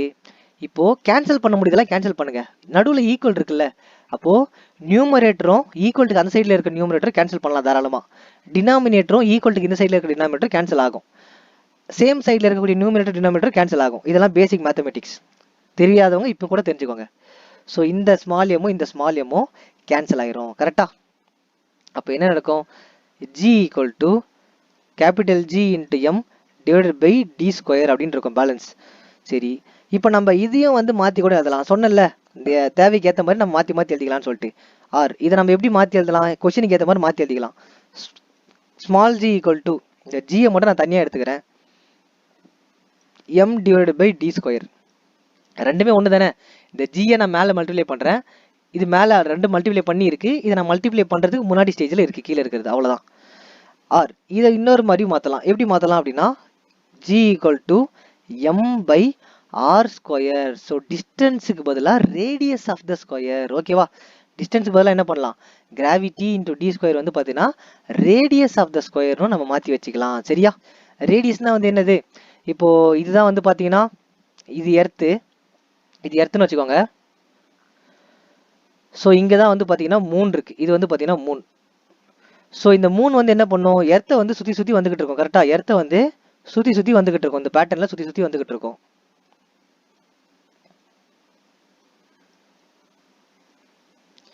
அப்படி பண்ணும்போது நான் எர்த்தில் இருந்து, ஸோ எர்த்தில் இருந்து, எர்த்து தான் சென்டர் ஆஃப் த இந்த சர்க்கிள்னு வச்சுக்கோங்க, எர்த்தில் இருந்து இந்த 3க்கான டிஸ்டன்ஸ் நான் கால்குலேட் பண்ணணும்னா இதுதானே என்னோட ரேடியஸ், ஆர். சரி, அதனால r square, distance of the square, radius ஸ்கொயர்னு கூட நம்ம எடுத்துக்கலாம். சரியா, ஓகே. நெக்ஸ்ட், ஸோ இங்கே பாருங்க, ஃபர்ஸ்ட் மாஸ்னா என்ன, வெயிட்னா என்ன, இதான் நான் ஆல்ரெடி உங்களுக்கு சொல்லி கொடுத்துருக்கேன். மாஸ் வந்து பாருங்க, mass of an object is constant, mass of an object is constant, does not change from place to place. Mass வந்து சேஞ்சே ஆகாது, அது எங்க போனாலும் சேம் தான். பட் வெயிட் பாருங்க, வெயிட் இஸ் a force, வெயிட்ங்கிறதும் ஒரு ஃபோர்ஸ் தான். Earth pulls an object toward its center. So Newton second law. அதே மாதிரி வந்து வெயிட் என்ன பண்ணும், சேஞ்சஸ் டியூ டு கிராவிட்டி. ஓகேவா, சேஞ்சஸ் டியூ டு கிராவிட்டி, கிராவிட்டியை பொறுத்து வெயிட் வந்து சேஞ்ச் ஆகிட்டே இருக்கும். சரி, நியூட்டன் செகண்ட் லா, நியூட்டன் வந்து மொத்தம் 3 லா சொல்லியிருக்காரு, ஃபர்ஸ்ட் லா, செகண்ட் லா, தேர்ட் லா. கரெக்டா? சரி, இப்போ என்ன பண்றாங்க, நியூட்டன் செகண்ட் லாவே எடுத்துக்கிறாங்க, force equal to mass into acceleration. So mass தான் நம்ம என்ன பண்றோம், இன் டர்ம்ஸ் ஆஃப் வெயிட்ல நம்ம வந்து எழுதுவோம். So force equal to mass into acceleration. So டபிள்யூனா வெயிட் இன் நியூட்டன், எம்னா மாஸ் இன் கேஜி, ஜினா ஆக்சலரேஷன் டியூ டு கிராவிட்டி. இங்க பாருங்க 9.8 metre per second square. Okay, அதே மாதிரி ஃபார் எக்ஸாம்பிள் இப்போ நம்மளுக்கு நம்ம சால்வ் பண்ணக்கூடிய கொஸ்டின்ல ஆக்சலரேஷன் என்னது, சேஞ்ச் இன் வெலாசிட்டி. முன்ன தானே பார்த்தோம், ஸ்பீடு வந்து இன்க்ரீஸ் ஆகுறது, ஸோ கம்மியான ஸ்பீட்ல இருந்து அதிகமான ஸ்பீடுக்கு இன்க்ரீஸ் ஆகுறது, அதுதான் ஆக்சலரேஷன். நம்மளுக்கு இப்போ கொஸ்டின்ல ஆக்சலரேஷன் தரல அப்படின்னா என்ன பண்றதுன்னா, கண்டிப்பா கிராவிட்டியை கொடுத்துருப்பாங்க, இல்லை நாமளே கிராவிட்டின்னு அசியூம் பண்ணி எடுத்துக்கலாம். அப்போ நான் என்ன பண்றேன், work equal to mass into gravity அப்படின்னு சொல்லிட்டு இந்த ஃபார்முலாவை சப்ஸ்டிட் பண்ணிக்கிறேன். For weight acceleration is due to gravity. So weight கொடுத்துருக்காங்க, ஸோ கிராவிட்டியால இந்த சேஞ்ச் ஆகிட்டே இருக்கு அப்படின்னா weight equal to mass into gravity. முன்ன என்ன பார்த்தோம், force equal to mass into acceleration. இப்போ ஆக்சலரேஷன் தரல, வெயிட்டை பொறுத்து தான் சொல்றாங்க அப்படின்னா weight equal to mass into gravity நீங்க எடுத்துக்கலாம். So relation between weight and mass. So at a given place weight வந்து எப்படி இருக்கான், weight directly proportional to mass, weight வந்து directly proportional to mass. Weight increase ஆச்சுன்னா மாஸும் இன்க்ரீஸ் ஆகும், இல்லை வெயிட் டிக்ரீஸ் ஆச்சுன்னா மாஸும் டிக்ரீஸ் ஆகும், அதுதான் அவங்க சொல்ல வராங்க. Next, that means if mass double weight also doubles அப்படின்றாங்க. இப்போ ஃபார் எக்ஸாம்பிள் நான் வெயிட் வந்து பார்த்தீங்கன்னா ஒரு வெயிட் ஈக்குவல் டு ஒரு 5 kgன்னு வச்சுக்கோங்க, வெயிட் ஈக்குவல் டு 5 kg. அப்போ மாஸ் என்னவா இருக்கும், மாஸ் ஈக்குவல் டு சம்திங் ஏதோ ஒரு கேஜி எடுத்துக்கோங்க, மாஸுமே 5 kgனே வச்சுக்கோங்க. இப்போ எனக்கு வெயிட் வந்து இன்க்ரீஸ் ஆச்சு, டபுள் ஆச்சுன்னா இப்போ 10 kg ஆகுதுன்னு வச்சுக்கோங்க, மாஸ்மே என்ன ஆகும் 10 kg மாறும். சரியா, அதுதான் அவங்க சொல்றாங்க. அதாவது ஒன்னு இன்க்ரீஸ் ஆச்சுன்னா இன்னொன்னு இன்க்ரீஸ் ஆகும். ஸோ இங்கே ஒரு similar comparison. So mass and வெயிட்டுக்கு. So amount of matter in an object. So மாஸுங்கிறது நான் ஸ்டார்டிங்கில் சொன்னேன்ல, இந்த ஃபர்ஸ்ட் வீடியோவில் சொல்லியிருப்பேன். வெஜ்ஜோ நான்வெஜ்ஜோ ரோல் சாப்பிட்ருப்பீங்க, சமோசாலாம் சாப்பிட்ருப்பீங்க, அதுக்கு உள்ளே இருக்கக்கூடிய ஸ்டஃப் தான் வந்து என்னது மாசு. அதை மொத்தமாக சேர்த்து சொல்கிறது தான் weight. In terms of calculation தான் நம்ம வெயிட்டை சொல்லுவோம், அது எந்த இடத்துல இருக்குன்றதை பொறுத்து. இப்போ அதே சமோசாவை நான் இடத்துல சாப்பிட்டேன் அப்படின்னா கொஞ்சம் கிராம்ஸ் இருக்கும். இதே சமோசாவை நான் எடுத்து ஸ்பேஸுக்கு போனால் அப்படியே காற்றுல மிதந்துக்கிட்டு இருக்கும். கரெக்டாக? சரி. So amount of matter in object. ஒரு ஆப்ஜெக்டில் எவ்வளோ அமௌண்ட் ஆஃப் மேட்டர் இருக்குது, எவ்வளோ ஸ்டஃப் இருக்குது அப்படின்றது தான். ஸோ வெயிட்டுங்கிறது force with which earth pulls and object. அது எர்த்தோ இல்லை வேற ஒரு பிளானட்டோ எவ்வளோ தூரம் வந்து ஃபோர்ஸ் கொடுத்து அதை கீழே இழுத்துக்கிட்டு இருக்கு, அந்த கிராவிட்டி அப்படின்றத பொறுத்து தான் நம்ம வெயிட் சொல்லுவோம். It never changes. கரெக்டா? No matter where you are, எங்கே இருக்கீங்க, என்ன பண்ணுறீங்களா பிரச்சனை இல்லை. மாஸ் வந்து மாறாது. ஆனால் வெயிட் அப்படி கிடையாது. வெயிட் என்ன பண்ணும்? It changes depending on gravity. Changes depending on gravity. So mass எர்த்தில் ஒரு வெயிட், மூணில் ஒரு வெயிட், அதர் பிளானட்ஸ்லாம் ஒரு வெயிட் இருக்கும்.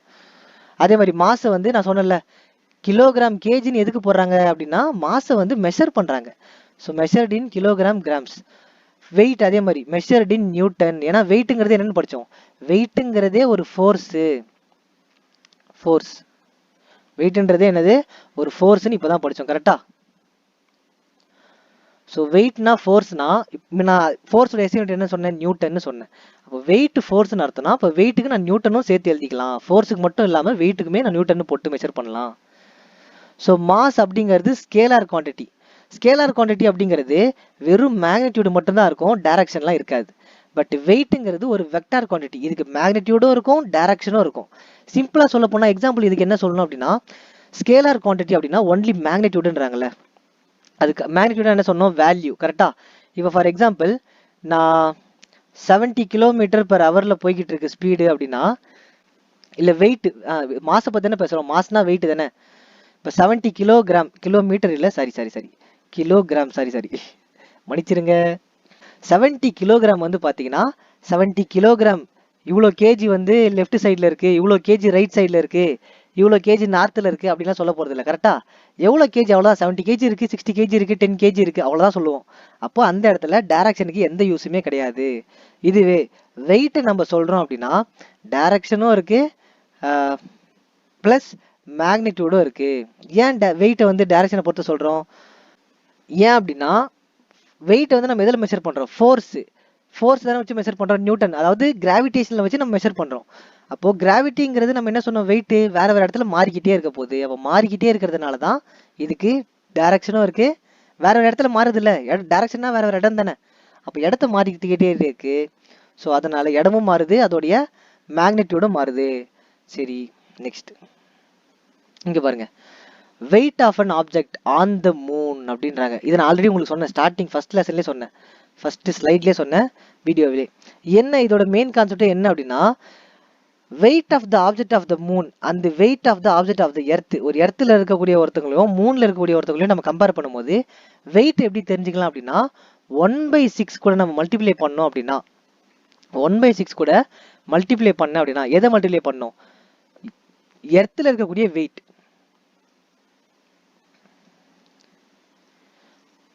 எர்த்தில் இருக்கும்போது நம்ம என்ன வெயிட் இருக்கமோ அதை 1/6 கூட மல்டிப்ளை பண்ணோம் அப்படின்னா, மல்டிப்ளை பண்ணி கேன்சல் பண்ணோம் அப்படின்னா மூணில் நம்ம எவ்வளோ வெயிட் இருப்போம்னு தெரிஞ்சிடும். ஃபார் எக்ஸாம்பிள் எர்த்தில் இங்கே கொடுத்துருந்ததே எடுத்துப்போம். ஸோ மாஸ் வந்து பார்த்தீங்கன்னா 120 kg. அப்போ மாஸ் 120 kgனா வெயிட்டும் 120 kg தான். மாஸ் வந்து 120 kg, வெயிட் வந்து பார்த்தீங்கன்னா மாஸை வந்து வெயிட்டாக கன்வெர்ட் பண்ணுறீங்க அப்படின்னா மல்டிப்ளை பை 10 பண்ணால் போதும், நியூட்டனில் கன்வெர்ட் ஆகிடும். சரி, ஓகே. ஸோ எர்த்தில் வந்து பார்த்தீங்கன்னா இப்போ நான் 120 kg இருக்கேன். சரியா? எர்த்தில் வந்து நான் 120 kg இருக்கேன். இப்போ மூணில் நான் எவ்வளோ வெயிட் இருப்பேன் அப்படின்னு நான் தெரிஞ்சுக்கணும் அப்படின்னா 1/6 மல்டிப்ளை பை 120. இப்போ 6 டேபிளில் 12 போகிறோம், 6 3s are 12, ரிமைனிங் 0 அப்படியே போடுங்க, அவ்வளோதான். ஸோ மூணில் நான் எவ்வளோ இருப்பேன்? சரி, 2 2 12, 6 2s are 12, 20. அப்போ நான் மூணில் எவ்வளோ இருப்பேன்? 20 kg இருப்பேன். சரியா? மூணில் எவ்வளோ இருப்பேன்? 20 kg இருப்பேன், அவ்வளோதான். ஸோ எர்த்தில் 120 kgனா மூணில் வெறும் 20 kg தான் இருப்பேன். அப்படியே 1/6 ஆஃப் த டேர்ம்ஸ் வந்து என்ன ஆயிரும்? 1/6 குறைஞ்சு போயிடும் நம்மளுடைய வெயிட். அதனால தான் மூணில் வந்து நம்மளால கொஞ்சம் ஜம்ப் பண்ணாலுமே லேட்டாக வந்து லேண்டை ரீச் ஆக கொஞ்சம் டைம் எடுத்துக்குது. எர்த்தில் ஜம்ப் பண்ணோம் அப்படின்னா சீக்கிரமாக வந்து நம்ம என்ன பண்ணுவோம், லேண்டை ரீச் பண்ணிடுவோம். சரியா? Next thrust and pressure.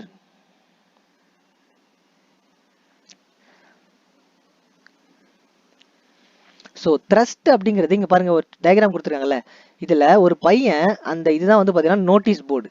எல்லா ஸ்கூல்லையுமே நோட்டீஸ் போர்டு இருக்கும் கரெக்டா? நோட்டீஸ் போர்டில் இந்த கிளிப்பு பின்லாம் இருக்குல்ல, clip pins, paper pins, clip pins அந்த மாதிரிலாம் இருக்குல்ல. ஸோ அதை வச்சு குத்தும் போது என்ன நடக்கும், இங்கே பாருங்க, இங்கே காட்டுறாங்க பாருங்க. ஸோ இந்த பின்னை வச்சு என்ன பண்ணுறாங்க, குத்திக்கிட்டு இருக்காங்க கரெக்டா? அப்போ அந்த போர்டில் இந்த ஷார்ப்பான இடத்த வச்சு நான் ப்ரெஷர் கொடுத்து அழுத்தினா தான் அது உள்ளே போகும். தேர்ஸ்ட் கொடுத்து அழுத்தினா தான் உள்ளே போகும். இல்லை நான் சும்மா கையை வச்சுக்கிட்டு இருந்தால் உள்ளே போகுமா, போகாது. ஸோ இதுக்கு பேர் தான் a force in a particular direction is called thrust. இதை இன்னும் சிம்பிளாக சொல்ல போனோம் அப்படின்னா, எல்லாருமே பீச்சுக்கு போயிருப்பீங்க, மோர் ஆர் ஓவர் எல்லாருமே போயிருப்பீங்க. அப்படி போகலனாலும் ஒரு வாட்டி போய் பார்த்துங்க. அப்படி இல்லைன்னா பீச் மண் மாதிரி எங்கேயாச்சும் சாண்டு கொட்டி வச்சிருப்பாங்கல்ல, அந்த மாதிரி சாண்டு இருந்தாலும் ஓகே. இப்போ அந்த சாண்டில் நீங்கள் காலை வச்சிங்க அப்படின்னா ஆட்டோமேட்டிக்காக உங்கள் கால் என்ன பண்ணும், மண்ணுக்கு உள்ளே போக ஆரம்பிக்கும் கரெக்டாக?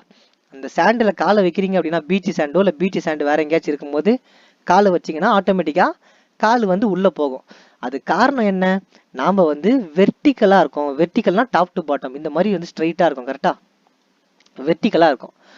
அனிமல்ஸ்லாம் எப்படி இருக்குது, ஹரிசாண்டலாக இருக்குது, இந்த மாதிரி லெஃப்ட் டு ரைட்டாக இருக்குது. ஸோ அனிமல்ஸ்லாம் இப்படி இருக்குது. அதனால தான் அனிமல்ஸ்லாம் என்ன பண்ணுது, ஃப்ளோட் ஆகுது தண்ணியில். இப்போ அனிமல்ஸ் ஏதாச்சும் விழுந்துருச்சுன்னா, இப்போ மனுஷங்க ஸ்விம்மிங்கே தெரிலனா என்ன பண்ணுவாங்க, தண்ணியில் விழுந்தா முழுகிடுவாங்க. ஆனால் அனிமல்ஸுக்கு ஸ்விம்மிங் தெரிலனாலும் தண்ணியில் விழுந்தா முழுகாதுங்க, எப்படியாச்சும் தப்பிச்சு மேலே வந்து மிதந்துக்கிட்டே இருக்குங்க.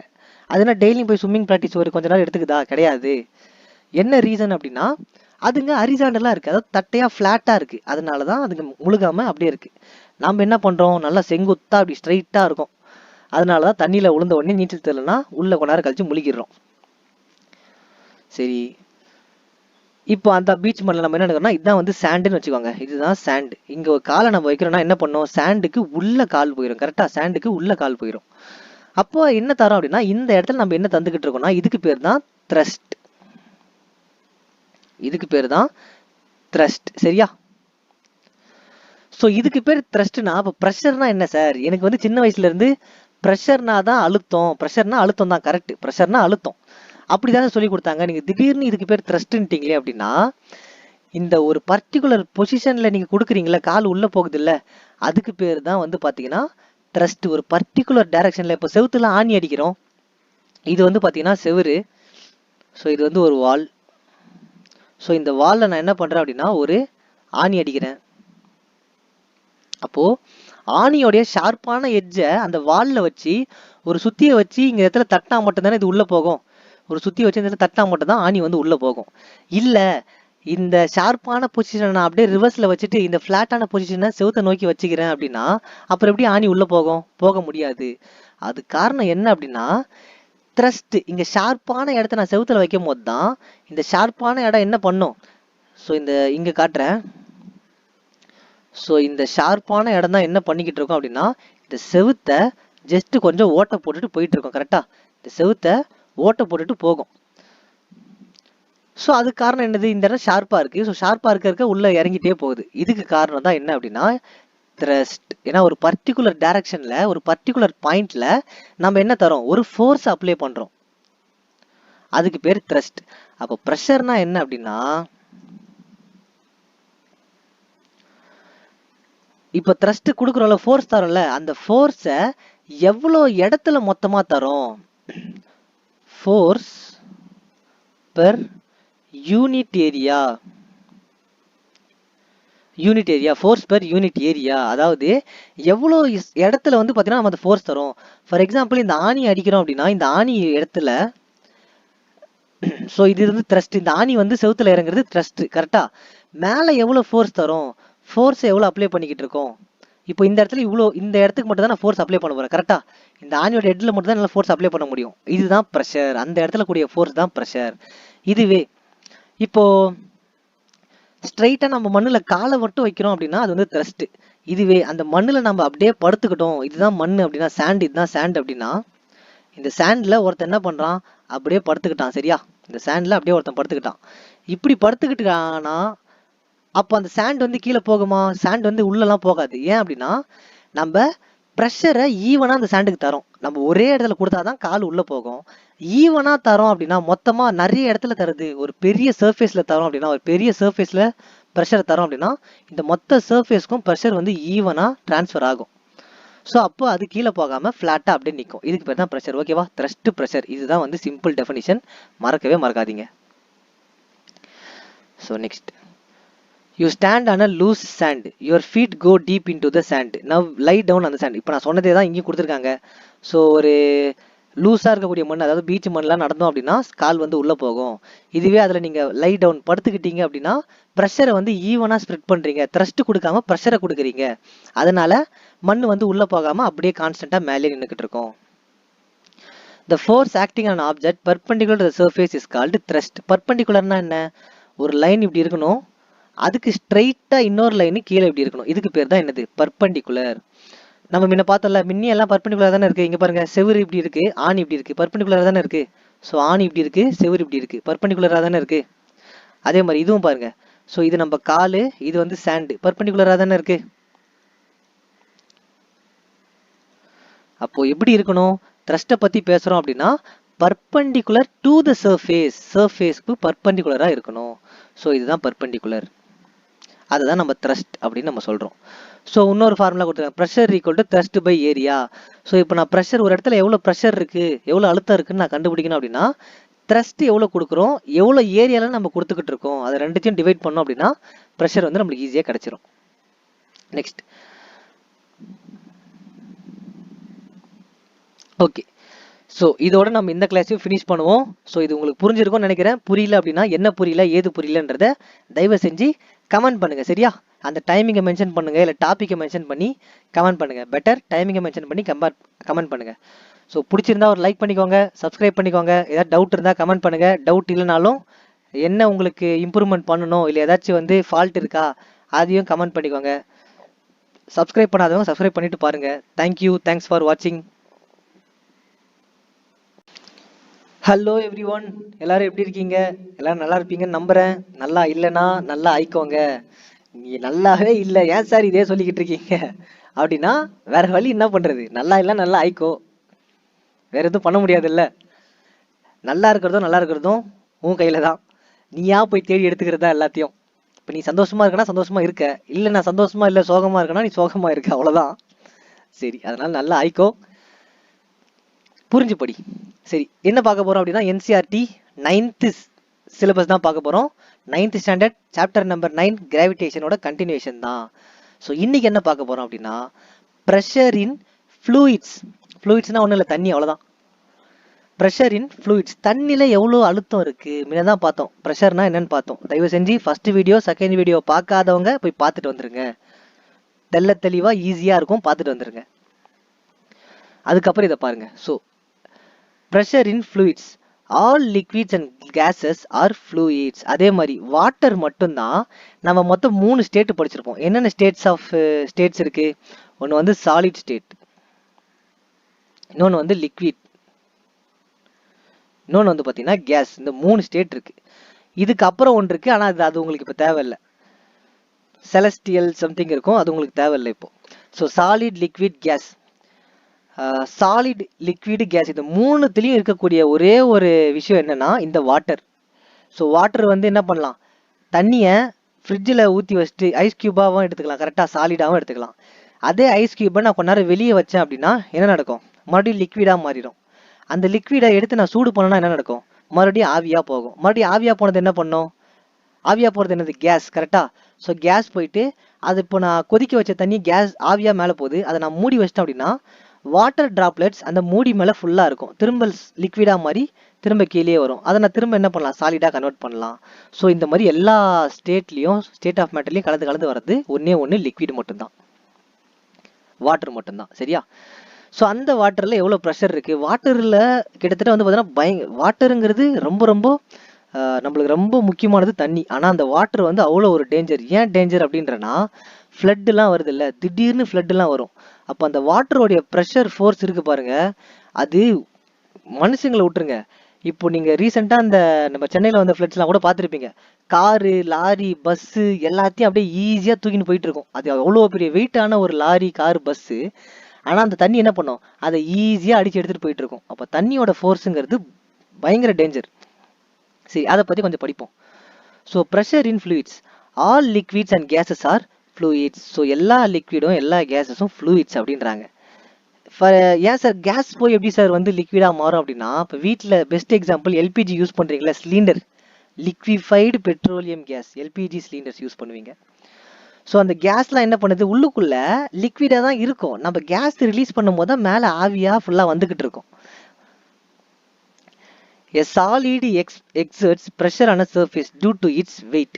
Similarly, fluid have weight and they have exert pressure on the base and walls of the container in which they are enclosed. அதாவது என்ன சொல்றாங்க அப்படின்னா, ஒரு வெயிட்டான பொருளை நம்ம தரையில வச்சோம்னா எப்படி அதோட வெயிட் வந்து தரைக்கு போதோ அதே மாதிரி தான் தண்ணியை ஒரு கண்டெய்னர்ல, எந்த கண்டெய்னர்ல பிடிச்சி வைக்கிறோமோ அந்த கண்டெய்னர்ல பேஸ், அதாவது பாட்டம், கீழே வந்து ப்ரெஷர் அதிகமா இருக்கும். இங்க பாருங்க, இங்க ஒரு டயக்ராம் இருக்குல்ல, ப்ரெஷர் ஆஃப் வாட்டர். ஸோ இந்த கண்டெய்னர்ல என்ன பண்றாங்கன்னா, ஒரு கண்டெய்னர் எடுத்துக்கிட்டாங்க. ஸோ இந்த கண்டெய்னர்ல ஒரு 3 ஓட்டை போடுறாங்க. ஸோ 3 ஓட்டை போடுறாங்க. அதாவது இங்க பாருங்க, ஃபர்ஸ்ட் ஹோல் ஒரு பைப் செட் பண்ணிடுறாங்க, செகண்ட் ஹோல் மிடில் இருக்கு, தேர்ட் ஹோல் ஃபர்ஸ்ட்ல இருக்கு. அது நீங்க எந்த ஆர்டர்ல எடுத்துக்கிறீங்களோ பரவாயில்ல. சரி, உள்ளுக்குள்ள வந்து பாத்தீங்கன்னா ஃபுல்லா வாட்டர் இருக்கு. சரியா, உள்ளுக்குள்ள ஃபுல்லா வாட்டர் இருக்கு. இந்த வாட்டர்ல நல்லா பாருங்க, மேல ஏதாச்சும் ஒரு பைப் ஓட்டையாச்சு. ஃபார் எக்ஸாம்பிள், நீங்க ஒரு வாட்டர் பாட்டில் வச்சு டெஸ்ட் பண்ணி பார்த்துடலாம். ஒரு use and throw water bottle, இல்ல வேஸ்டா இருக்கக்கூடிய வாட்டர் பாட்டில் டெஸ்ட் பண்ணி பார்க்கலாம். தண்ணியை நல்லா ஃபுல்லா பிடிச்சிட்டு டாப்ல ஒரு ஹோல் போடுங்க. ஹோல் போட்டிங்கன்னா தண்ணி என்ன பண்ணும் அப்படின்னா, கொஞ்சம் மேல இருந்து இப்படி கீழே ஊத்திக்கிட்டு இருக்கும். ஓகேவா, இந்த இடத்துல ஊத்திக்கிட்டு இருக்கும். இதுவே மிடில்ல வந்து பாத்தீங்கன்னா ஒரு ஓட்டையை போட்டீங்க அப்படின்னா, டாப்ல நீங்க போட்ட ஓட்டையில ஒரு தண்ணி ஊத்திக்கிட்டு இருக்குல்ல, அதை விட கொஞ்சம் தாண்டி தான் போய் அந்த தண்ணி விழும், மிடில்ல போட்டிருக்கக்கூடிய ஹோல்ஸ்ல இருந்து. இதுவே பேஸ்ல, பாட்டம்ல, அந்த பாட்டிலோடைய லாஸ்ட் கீழே ஒரு ஹோல்ஸை போடுறீங்க அப்படின்னா அது ரொம்ப தூரம் தள்ளி தான் போயிட்டு கீழே அந்த தண்ணி வந்து விழுகும். இதுக்கு காரணம் என்ன? ஏன் சார் மேலே வந்து டிஸ்டன்ஸ் கம்மியா இருக்கு, மிடில்ல கொஞ்சம் டிஸ்டன்ஸ் அதிகமா போகுது, லாஸ்ட்ல டிஸ்டன்ஸ் ரொம்ப தூரம் போய் தான் அதுக்கப்புறம் தண்ணி கீழே விழுதுன்னா, நம்ம என்ன சொன்னோம், பாட்டம்ல தான் ப்ரெஷர் அதிகமா இருக்கும், தண்ணியோட ப்ரெஷர் வந்து கீழே தான் அதிகமா இருக்கும். நடுவில் வந்து பார்த்தீங்கன்னா ஒரு மாதிரி ஆவரேஜா இருக்கும். ஸோ டாப்ல வந்து லோவஸ்ட் ப்ரெஷர், கம்மியாக தான் இருக்கும் ப்ரெஷர். ஸோ எந்த இடத்துல ப்ரெஷர் அதிகமாக இருக்கோ அந்த இடத்துல தான் தண்ணி என்ன பண்ணும், எங்கேயாச்சும் போகிறதுக்கு வழி தேடிட்டே இருக்கும். ஏதாச்சும் ஒரு இடம் கிடைக்குது அப்படின்னா அந்த இடத்துல எவ்வளோ ப்ரெஷர் இருக்குது, ஹையஸ்ட் ப்ரெஷர்னா ரொம்ப தூரம் தள்ளும், லோவஸ்ட் ப்ரெஷர்னா கம்மியான தூரம் தள்ளும், இல்லை ஆவரேஜ் ப்ரெஷர்னா லிமிட்டடாக ஒரு டிஸ்டன்ஸாக தள்ளிக்கிட்டு இருக்கும். அவ்வளோதான் ப்ரெஷர் இன் ஃப்ளூயிட்ஸ். எல்லா வாட்டருக்குமே இதே தான். பெட்ரோல், டீசல், கெரோசின், நம்ம குடிக்கிற ஜூஸஸ் எல்லாமே அதே மாதிரி தான். இங்க பாருங்க, பொயான்சி ஃபோர்ஸ். என்ன சார் பேர் எப்படி இருக்கு, சூப்பரா இருக்கே சார் அப்படின்னா, பொயான்சி ஃபோர்ஸ் அப்படிங்கிறது ஒரு ஒண்ணுமே இல்லை. பொயான்சி ஃபோர்ஸுங்கிறது ஒரு அப்வர்டு ஃபோர்ஸ். என்ன இன்னும் டீட்டெயிலாக சொல்லலாம் அப்படின்னா, ஒரு தண்ணி இருக்குன்னு வச்சுக்கோங்க, ஒரு பக்கெட் ஃபுல்லாக தண்ணி இருக்கு. அந்த தண்ணியில் நீங்கள் ஒரு கல்லோ இல்லை ஒரு பிளாஸ்டிக்கோ, ஒரு வுட்டோ, பிளாஸ்டிக்லாம் போடக்கூடாது, எதுவுமே சொல்ல போனால் போடக்கூடாது, பட் இருந்தாலும் எக்ஸாம்பிள் நான் சொல்கிறேன். வுட்டோ ஏதோ ஒன்று போடுறீங்கன்னா ஃபர்ஸ்ட் ஆஃப் ஆல் அந்த தண்ணி என்ன பண்ணுன்னா அதை வெளியே தான் தள்ள பார்ப்போம். நீங்கள் நல்லா கவனிச்சிங்கன்னா அந்த தண்ணி உள்ள ஏதாச்சும் ஒரு பொருள் போடும் போது ஒரு செகண்ட் வந்து மேலே செதறும், தண்ணி வந்து மேலே செதறும், அந்த உள்ளே போட்ட பொருளும் கொஞ்சம் மேலே செதறி அதுக்கப்புறம் தான் உள்ளே வந்து வெயிட் அதிகமாக இருந்தால் சிங்க் ஆகும், வெயிட் கம்மியாக இருந்துச்சு அப்படின்னா ஃப்ளோட் ஆகும். வுட்டுலாம் வந்து பார்த்தீங்கன்னா உள்ளுக்குள்ளே வந்து ஏர் பபிள்ஸ்லாம் இருக்குது. கரெக்டாக உள்ளுக்குள்ளே வந்து நிறைய ஸ்பேஸ் இருக்குது. வுட் வந்து ஒரு லைட் வெயிட், தண்ணியை கம்பேர் பண்ணும்போது வுட் வந்து லைட் வெயிட், அப்போ அது மிதக்குது. அயன் எடுத்துட்டோம் ஒரு நான் சொல்கிறேன், டீட்டெயிலாக சொல்கிறேன். அது இப்போ சொன்னால் கொஞ்சம் இன்ட்ரெஸ்ட்டாக இருக்காது, சொல்கிறேன். சரி, ஸ்டார்டிங் சொன்னதை மட்டும் எடுத்துக்கோங்க. ஸோ தண்ணியில் ஏதாச்சும் போடுறோம் அப்படின்னா ஃபர்ஸ்ட் அது வெளியே தான் தள்ள பார்க்கும், அதுக்கப்புறம் தான் அது உள்ள சிங்க் ஆகுறதோ முழுகிறதோ அடுத்து செகண்டரியாக நடக்கும். ஸோ அந்த மாதிரி ஃபர்ஸ்ட் வெளியே தள்ளுது இல்லை, அதுக்கு பேர் தான் buoyancy force. So buoyancy is a upward force exerted by a liquid or a gas an object when it places in it. The upward force makes object float or feel lighter in water. So upward force என்ன பண்ணுது, அந்த ஆப்ஜெக்டை float பண்ண மிதக்க வைக்கிறது, or feel lighter in water. இப்போ நாமளே ஸ்விம்மிங்லாம் கற்றுக்கிட்டோம் அப்படின்னு வச்சுக்கோங்களேன், நம்ம ஹரிசாண்டலாக தான் ஸ்விம் பண்ணுவோம். கரெக்டாக வெர்டிகலாக யாரும் ஸ்விம் பண்ணதில்லை. வெர்டிகலாக ஸ்விம் பண்ணாலும் கையை காலெல்லாம் அதுக்கேற்ற மாதிரி அசைக்கணும். பட் ஹரிசாண்டலாக ஸ்விம் பண்ணுறவங்க ஸ்விம்மிங் அந்த 100 மீட்டர் ஸ்விம்மிங் 200 மீட்டர் ஸ்விம்மிங்லாம் வெர்டிகலாக தான் வந்து ஹரிசாண்டலாக தான் ஸ்விம் பண்ணுவாங்க. சரி, அப்படி பண்ணும்போது அந்த ஆப்ஜெக்டை பொறுத்து அது எப்பவுமே அப்போர்டு ஃபோர்ஸ் தான். பொயான்சி ஃபோர்ஸ் வந்து அப்போர்டு ஃபோர்ஸ், மேலே வந்து தலை தான் பார்க்கும். ஸோ அப்படி தள்ளும் போது அது எப்படி இருக்குது, அந்த ஆப்ஜெக்ட் எப்படி இருக்குன்றதை பொறுத்து அது வந்து ஃப்ளோட் ஆகுமா இல்லை முழுகுமான்றது தெரியும். லைட் வெயிட்டாக இருந்தால் ஃப்ளோட் ஆகும், ஹெவி வெயிட்டாக இருந்தால் முழுகும். இங்கே வந்து உங்களுக்கு ஒரு டவுட் வரணும். அப்படி பார்த்தோம் அப்படின்னா ஷிப்பு வந்து எவ்வளோ பெரிய வெயிட், ஒரு ஷிப்பு வந்து எவ்வளோ பெரிய வெயிட், பெருசாக இருக்கும் ஷிப்பு கரெக்டாக. ஸோ இந்த ஷிப்ஸ்லாம் பார்த்தீங்கன்னா ஏகப்பட்ட கண்டெய்னர்ஸ் வேறு எடுத்துகிட்டு போவாங்க. சில 5 ஸ்டார் ஷிப்ஸ்லாம் வந்து பார்த்தீங்கன்னா ரூம்ஸ்லாம் இருக்கும் உள்ளுக்குள்ளே, ஹோட்டல் மாதிரி இருக்கும் கரெக்டாக. ஸோ இந்த மாதிரி இருக்கிற ஷிப்ஸ் எல்லாம் வந்து பார்த்தீங்கன்னா அவ்வளோ வெயிட்டு, ஆனால் ஏன் அது முழுகாமல் இருக்குது? அப்போது ஏன் தண்ணிக்குள்ளே வந்து பார்த்தீங்கன்னா முழுகிரல, மேலே மறந்துக்கிட்டு இருக்கு ஷிப்ஸ்லாம் அப்படின்னு கேட்டிங்கன்னா, டவுட் வந்தாலும் சரி வரலாலும் சரி சொல்ல வேண்டியது என் கடமை. சரி, இப்போ நம்ம சின்னதாக இது சொல்கிறதுக்கு முன்னாடி நான் இதை சொல்லிடுறேன். ஒரு கண்டெய்னர் சின்னதாக எடுத்துக்கிறேன், ஒரு கப் ஒன்று சின்னதாக எடுத்துக்கிறேன். அதில் தண்ணி வந்து ஃபுல்லாக இருக்குது. தண்ணி ஃபுல்லாக இருக்கும் போது உள்ளுக்குள்ளே நான் ஒரே ஒரு ஆணியை போடுறேன் அப்படின்னா, இந்த ஆணி என்ன பண்ணும், சின்னதாக ஒரு ஆணியை போடுறேன். அந்த ஆணி என்ன பண்ணும், உள்ளே உளுந்துட்டு கீழே போய் செட்டில் ஆகிரும் கரெக்டாக. அந்த ஆணி வந்து கீழே போய் உளுந்துரும், முழுகிரும், ஆணி உளுந்து முழுகிரும். ஆனால் சின்னோண்டு ஆணி கரெக்டாக சின்னதாக இருக்கக்கூடிய ஒரு ஆணி, அதுவே வந்து தண்ணி உள்ள போய் முழுகி கீழே போய் விழுந்தது. இவ்வளோ பெருசாக இரும்பில் செஞ்சு வச்சிருக்க ஷிப்பு போய் ஏன் கீழே முழுகாமல் இருக்குது, எப்படி வந்து ஈஸியாக மிதக்குது அப்படின்ற ஒரு டவுட் வந்து உங்களுக்கு வந்திருக்கணும். ஏன் மிதக்குது அப்படின்னா இதுக்கு வந்து காரணம் நிறைய இருக்குது. பொயான்சி ஃபோர்ஸ் மேலே தள்ளிக்கிட்டு இருக்கு. அதே மாதிரி போட்டோடைய சர்ஃபேஸ் வந்து பார்த்தீங்கன்னா ஃப்ளாட்டாக இருக்கும். இந்த போட்டை திருப்பி பார்த்தீங்க அப்படின்னா நடுவில் மட்டும்தான் கொஞ்சம் ஷார்ப்பாக இருக்கும், அண்ட் சுற்றி எப்படி இருக்கும், கொஞ்சம் ஃப்ளாட்டாக இருக்கும். ஸோ ஃப்ளாட்டாக இருக்கும். இதுதான் தண்ணி கீழே போய் பார்த்தீங்கன்னா அந்த மாதிரி ஃப்ளாட்டாக இருக்கும். அது மட்டும் இல்லாமல் உள்ளுக்குள்ளே வந்து பார்த்தீங்கன்னா ப்ரெஷர் இருக்கும். உள்ளுக்குள்ளே என்ன இருக்கும், ப்ரெஷர். உள்ளுக்குள்ளே ஒரு சர்டன் ப்ரெஷரை வந்து லாக் பண்ணி வைப்பாங்க, அதாவது காற்று உள்ளுக்குள்ளே இருக்கும். ஸோ இதுக்கு பெஸ்ட் எக்ஸாம்பிள் என்ன அப்படின்னா, ஒரு பலூன் நல்லா காற்று ஊதிட்டு அது ஏதாச்சும் ஒரு தண்ணியில் போட்டு நம்ம முக்கணும் அப்படின்னா தண்ணி உள்ளே போகுமா, போகாது. திரும்ப ஃப்ளோட்டாக என்ன பண்ணும், தண்ணியை விட்டு மேலே வந்துடும். காரணம் என்ன, அந்த பலூனுக்குள்ள ஃபுல்லாக காற்று தான் இருக்குது, ப்ரெஷர் இருக்குது.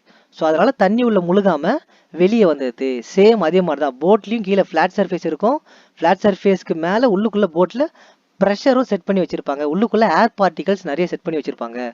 ஸோ இது ரெண்டு காரணத்தினால அவ்வளோ ஹெவியாக இருந்தாலுமே போட் வந்து மிதக்குது. சரியா? இப்போ இந்த டைட்டானிக்லாம் முழுகிச்சுல்ல, டைட்டானிக் படம்லாம் பார்த்துருப்பீங்க நிறைய பேர். ஸோ பார்க்கலனால அது ஒரு ஃபேமஸான படம். அப்படி இல்லைனாலும் நிறைய போட்டு வந்து முழுகின இன்சிடென்ட்லாம் பார்த்துருப்பீங்க. அப்போ எப்படி முழுகும் அப்படின்னா, ஒன்று அந்த போட்டில் வந்து எதாவது டேமேஜ் ஆயிரும், போட்டு வந்து ஓட்டை விழுந்துரும். அப்படி ஓட்டை விழும் போது உள்ளுக்குள்ளே காற்று நிற்காது, ப்ரெஷர் வந்து கண்ட்ரோல் ஆகாது. அப்போ மொத்த ப்ரெஷர் என்ன பண்ணும், வெளியே போயிடும். மொத்த ப்ரெஷர் என்ன பண்ணும், போட்டு விட்டு வெளியே போகும்போது காற்று வெளியே போகும்போது ஆட்டோமேட்டிக்காக தண்ணி என்ன பண்ணிடும், வாட்டர் வந்து உள்ளே போக ஆரம்பிச்சிடும். அப்போ வாட்டர் வந்து ஃபுல்லாக உள்ளே ரப்புன உடனே ஸோ உள்ள காற்றும் இல்லை, அந்த ஃப்ளாட் சர்ஃபேஸும் கொஞ்சம் கொஞ்சமாக என்ன ஆயிரும், தாங்காது, அதோட கெப்பாசிட்டியை இழந்துரும். அதுக்கப்புறம் தான் கொஞ்சம் கொஞ்சமாக போட் வந்து என்ன ஆயிரும், முழுக ஆரம்பிச்சிடும். சரியா? சரி, when you put an object in water push its upward. தண்ணியில் ஏதாச்சும் ஒரு பொருளை போடுறீங்கன்னா தண்ணி வந்து வெளியே தலை தான் பார்க்கும். if the upward force, அதுதான் பொயான்சி ஃபோர்ஸ். upward ஃபோர்ஸ்னாலும் பொயான்சி ஃபோர்ஸ்னாலும் ஒன்று தான், ஓகேவா? வேற கேட்டிருக்காங்கன்னு நினச்சிடாதீங்க. upward ஃபோர்ஸ்னா சார் இது எனக்கு தெரியல upward ஃபோர்ஸ்னா அப்படின்னு சொல்லிட்டு விட்டுறாதீங்க. பொயான்சி ஃபோர்ஸ் upward ஃபோர்ஸ் ரெண்டுமே ஒன்று தான். So is greater than or equal to the object's weight, the object float. அதை என்ன சொல்கிறாங்கன்னா, பொயான்சி ஃபோர்ஸ், அதாவது இந்த தண்ணி வெளியே தள்ளுது இல்லை, அந்த தண்ணி வெளியே தள்ளக்கூடிய ஃபோர்ஸ் வந்து அந்த ஆப்ஜெக்டோடைய வெயிட் உள்ளுக்குள்ளே இருக்குல்ல, அந்த ஆப்ஜெக்ட் வெயிட். இப்போ கப்பலோடைய வெயிட் வந்து பார்த்தீங்கன்னா, கப்பலோட வெயிட்டும் இப்போது இதை இன்னும் பெட்டராக சொல்லணும் அப்படின்னா, தண்ணி வந்து இந்த எர்த்து ஃபுல்லாக சுற்றி இருக்குது கரெக்டாக. தண்ணி வந்து எர்த்து ஃபுல்லாக சுற்றி இருக்குது. அப்படி இருக்கும் போது அதில் இந்த போட்டுங்கிறது எவ்வளவு, ஒரே ஒரு டாட்டு தான். அதாவது நம்ம வேர்ல்டு ஃபுல்லாக தண்ணி மேலே கவர் ஆகிருக்கு. அதில் இந்த ஒரு போட்டுங்கிறது ஒரே ஒரு பாயிண்ட். இந்த பாயிண்ட் கூட இல்லை, இந்த பாயிண்ட்டை விட தாண்டி ரொம்ப, இந்த பாயிண்ட்டே வந்து கிட்டத்தட்ட ஒரு 10 times 20 times கட் பண்ணால் எப்படி இருக்கும், அவ்வளோதான் அந்த போட் இருக்கும். அப்போ இவ்வளோ பெரிய வாட்டரில் அந்த போட்டோட வெயிட்டுங்கிறது ரொம்ப ரொம்ப ரொம்ப சின்ன வெயிட்டு தான். சார் அப்போ ஆணி அவ்வளோ பெரிய தண்ணியில் ஆணியை தூக்கி போட்டாலும் மிதக்கணும்ல சார் அப்படின்னா, அதுக்கு தான் நான் ஸ்டார்டிங்லேயே சொல்லிட்டேனே, ஆணிக்குள்ளே யாராச்சும் ப்ரெஷர் அடக்கி வச்சிருக்காங்களா, காற்று யாராச்சும் அடைச்சி வச்சிருக்காங்களா, கிடையாது. அதே மாதிரி ஆணியோடைய சர்ஃபேஸ் வந்து ஃப்ளாட்டாக இருக்கா, கிடையாது. அதனால அது முழிக்கிறது. போட்டில் வந்து கீழே சர்ஃபேஸ் வந்து லைட்டாக ஷார்ப்பாக வந்துட்டு அதுக்கப்புறம் கொஞ்சம் ஃப்ளாட் ஆயிரும். அதுக்கப்புறம் உள்ளுக்குள்ள காற்றை வந்து அடைச்சி வச்சிருக்காங்க, ப்ரெஷரை வந்து அடைச்சி வச்சிருக்காங்க, ஸோ மிதக்குது. ஓகேவா? கன்ஃபியூஸ் ஆகிக்காதீங்க. ஸோ அந்த அப்வர்டு ஃபோர்ஸ் வந்து எவ்வளோ இருக்கணும் அப்படின்னா அந்த ஆப்ஜெக்டோடைய வெயிட்டுக்கு ஈக்குவலாக இருக்கணும், இல்லை அதிகமாக இருக்கணும் அந்த அப்வர்டு பொயான்சி ஃபோர்ஸ். அப்போ அந்த ஆப்ஜெக்ட் வந்து மிதக்க ஆரம்பிச்சிடும். இல்லை அந்த பொயான்சி ஃபோர்ஸோட ஆப்ஜெக்டோடைய வெயிட் வந்து கம்மியாக இருக்குது அப்படின்னா அது வந்து முழுக ஆரம்பிச்சிடும். ஓகேவா? அதுதான் இங்கே சொல்கிறாங்க.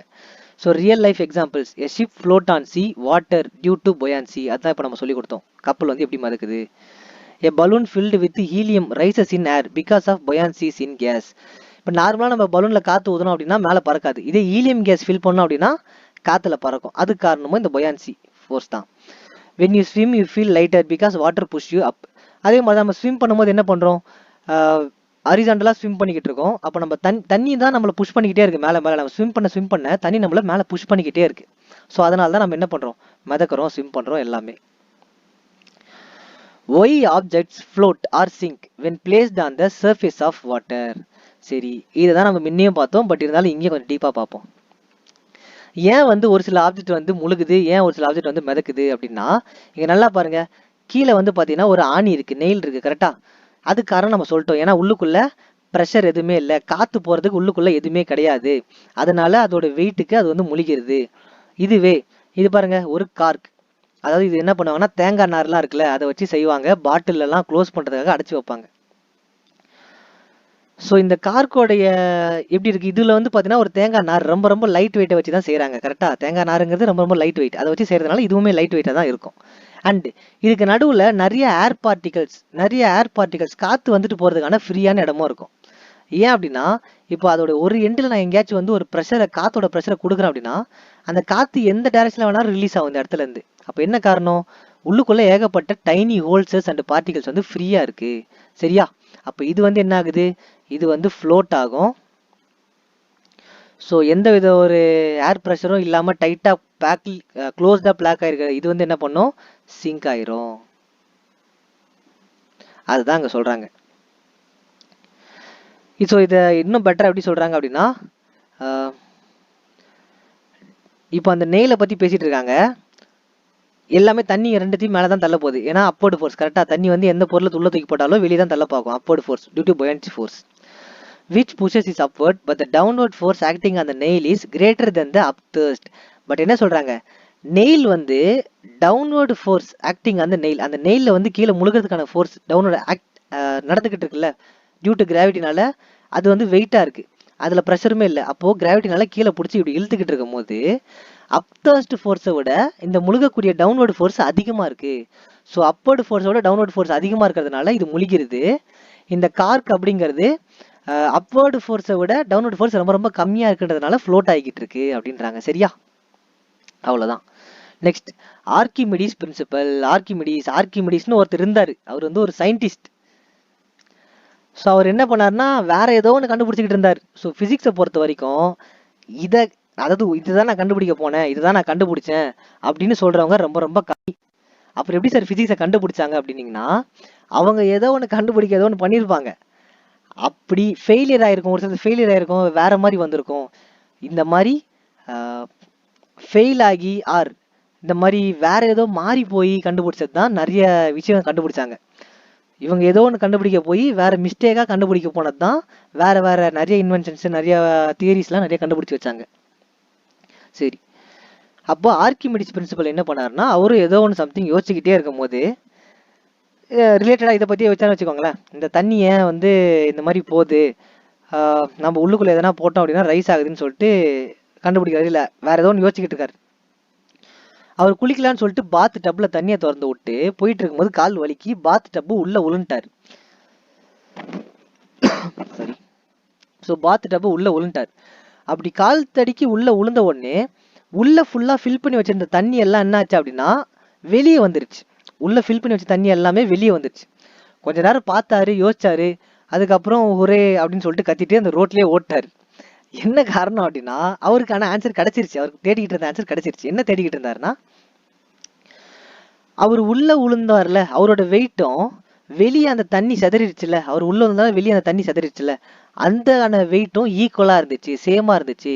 ஸோ அதனால என்ன பண்ணாரு அப்படின்னா, ஒரு வாட்டர்ல ஒரு செட்டப் பண்ணிட்டாரு. ஸோ இங்கே இருக்கிற செட்டப்பே. ஸோ ஒரு கண்டெய்னர் ஒன்று எடுத்துக்கிட்டாரு. இந்த கண்டெய்னரில் தண்ணியை வந்து ஃபுல்லாக பிடிச்சிட்டாரு. ஸோ இது வரைக்கும் தண்ணி இருக்குன்னு வச்சுக்கோங்க. இது வரைக்கும் தண்ணி இருக்குது. ஸோ இங்கே இன்னொரு ஒரு பைப் மாதிரி போயிட்டு இந்த பைப்பில் வந்து கொஞ்சம் தண்ணி சொட்டி சொட்டா ஊற்றிக்கிட்டு இருக்கு. இங்கே கீழே ஒரு கண்டெய்னர் வச்சிட்டாங்க. இப்போ என்ன பண்ணுறாங்கன்னா ஒரு 50 kgக்கான ஒரு கல்லுன்னு வச்சுக்கோங்க. அந்த 50 kgக்கான கல்லை இந்த தண்ணி உள்ள இறக்குறாங்க. 50 kgக்கான கல்லை இந்த தண்ணி உள்ள இறக்குறாங்க, கீழே இறக்குறாங்க. அப்போ என்ன பண்ணாங்க, வாட்டர் வந்து அப்படியே ரைஸ் ஆகுமா, வாட்டர் வந்து கொஞ்சம் கொஞ்சமாக ரைஸ் ஆக ஆரம்பிச்சிருமா. வாட்டர் ரைஸ் ஆனது இந்த ஃப்ரீயாக இருக்க பைப் மூலியமா தண்ணி போயிட்டு கீழே இங்கே ஊற்றிட்டு இருக்கும். கரெக்டாக கீழே போய் ஊற்றி இது ஃபில் ஆக ஆரம்பிச்சிடும். அப்போது இந்த கண்டெய்னரை செக் பண்ணும் போது இதுக்குள்ளே எவ்வளோ தண்ணி இருக்குது அப்படின்னா 50 kgக்கு ஈக்குவலான தண்ணி வந்து இங்கே டிஸ்போஸ் ஆகிருக்கு. 50 kgக்கு ஈக்குவலான தண்ணி இந்த இடத்துல டிஸ்போஸ் ஆகிருக்கு. அப்போ என்ன அர்த்தம், தண்ணியில் நம்ம எவ்வளோ வெயிட் தருமோ, எவ்வளோ ஃபோர்ஸ் நம்ம தருமோ, அதே ஃபோர்ஸுக்கான வேல்யூவை தண்ணி வந்து வெளியே தள்ளுதுன்னு அர்த்தம். எவ்வளோ ஃபோர்ஸ் நம்ம தண்ணிக்கு தரோமோ அதே ஃபோர்ஸை தண்ணி வந்து திரும்ப வெளியே தள்ளுது. அதுதான் இந்த அப்வர்டு ஃபோர்ஸ், இந்த பொயான்சி ஃபோர்ஸ், இது எல்லாமே. அதுக்கப்புறம் தான் என்ன பண்ணுது, ஃபர்ஸ்ட் அந்த ஃபோர்ஸை வெளியே தள்ளுது அப்வர்டு ஃபோர்ஸ் மூலியமா. அதுக்கப்புறம் அப்வர்டு ஃபோர்ஸை விட டவுன்வர்டு ஃபோர்ஸ் அதிகமாக இருந்தால் சிங்க் ஆயிரும். இல்லை அப்வர்டு ஃபோர்ஸோட டவுன்வர்ட் ஃபோர்ஸ் கம்மியாக இருந்தால் மேலே மிதந்துக்கிட்டு இருக்கும். சரியா, அவ்வளோதான் விஷயம். ஸோ இதோட இந்த சாப்டர் ஓவர். நல்லா படிங்க. ஸோ ஏதாவது டவுட் இருந்தால் கமெண்ட் பண்ணுங்கள். சப்ஸ்கிரைப் பண்ணாதவங்க சப்ஸ்கிரைப் பண்ணிக்கோங்க. அண்ட் பிடிச்சிருந்தா ஒரு லைக் போட்டுட்டு மற்றவங்களுக்கும் யூஸ்ஃபுல்லாக இருக்கட்டும்னு சொல்லிட்டு ஷேர் பண்ணி விடுங்க, அவங்களும் படிக்கட்டும். சரியா, தேங்க்யூ, தேங்க்ஸ் ஃபார் வாட்சிங்.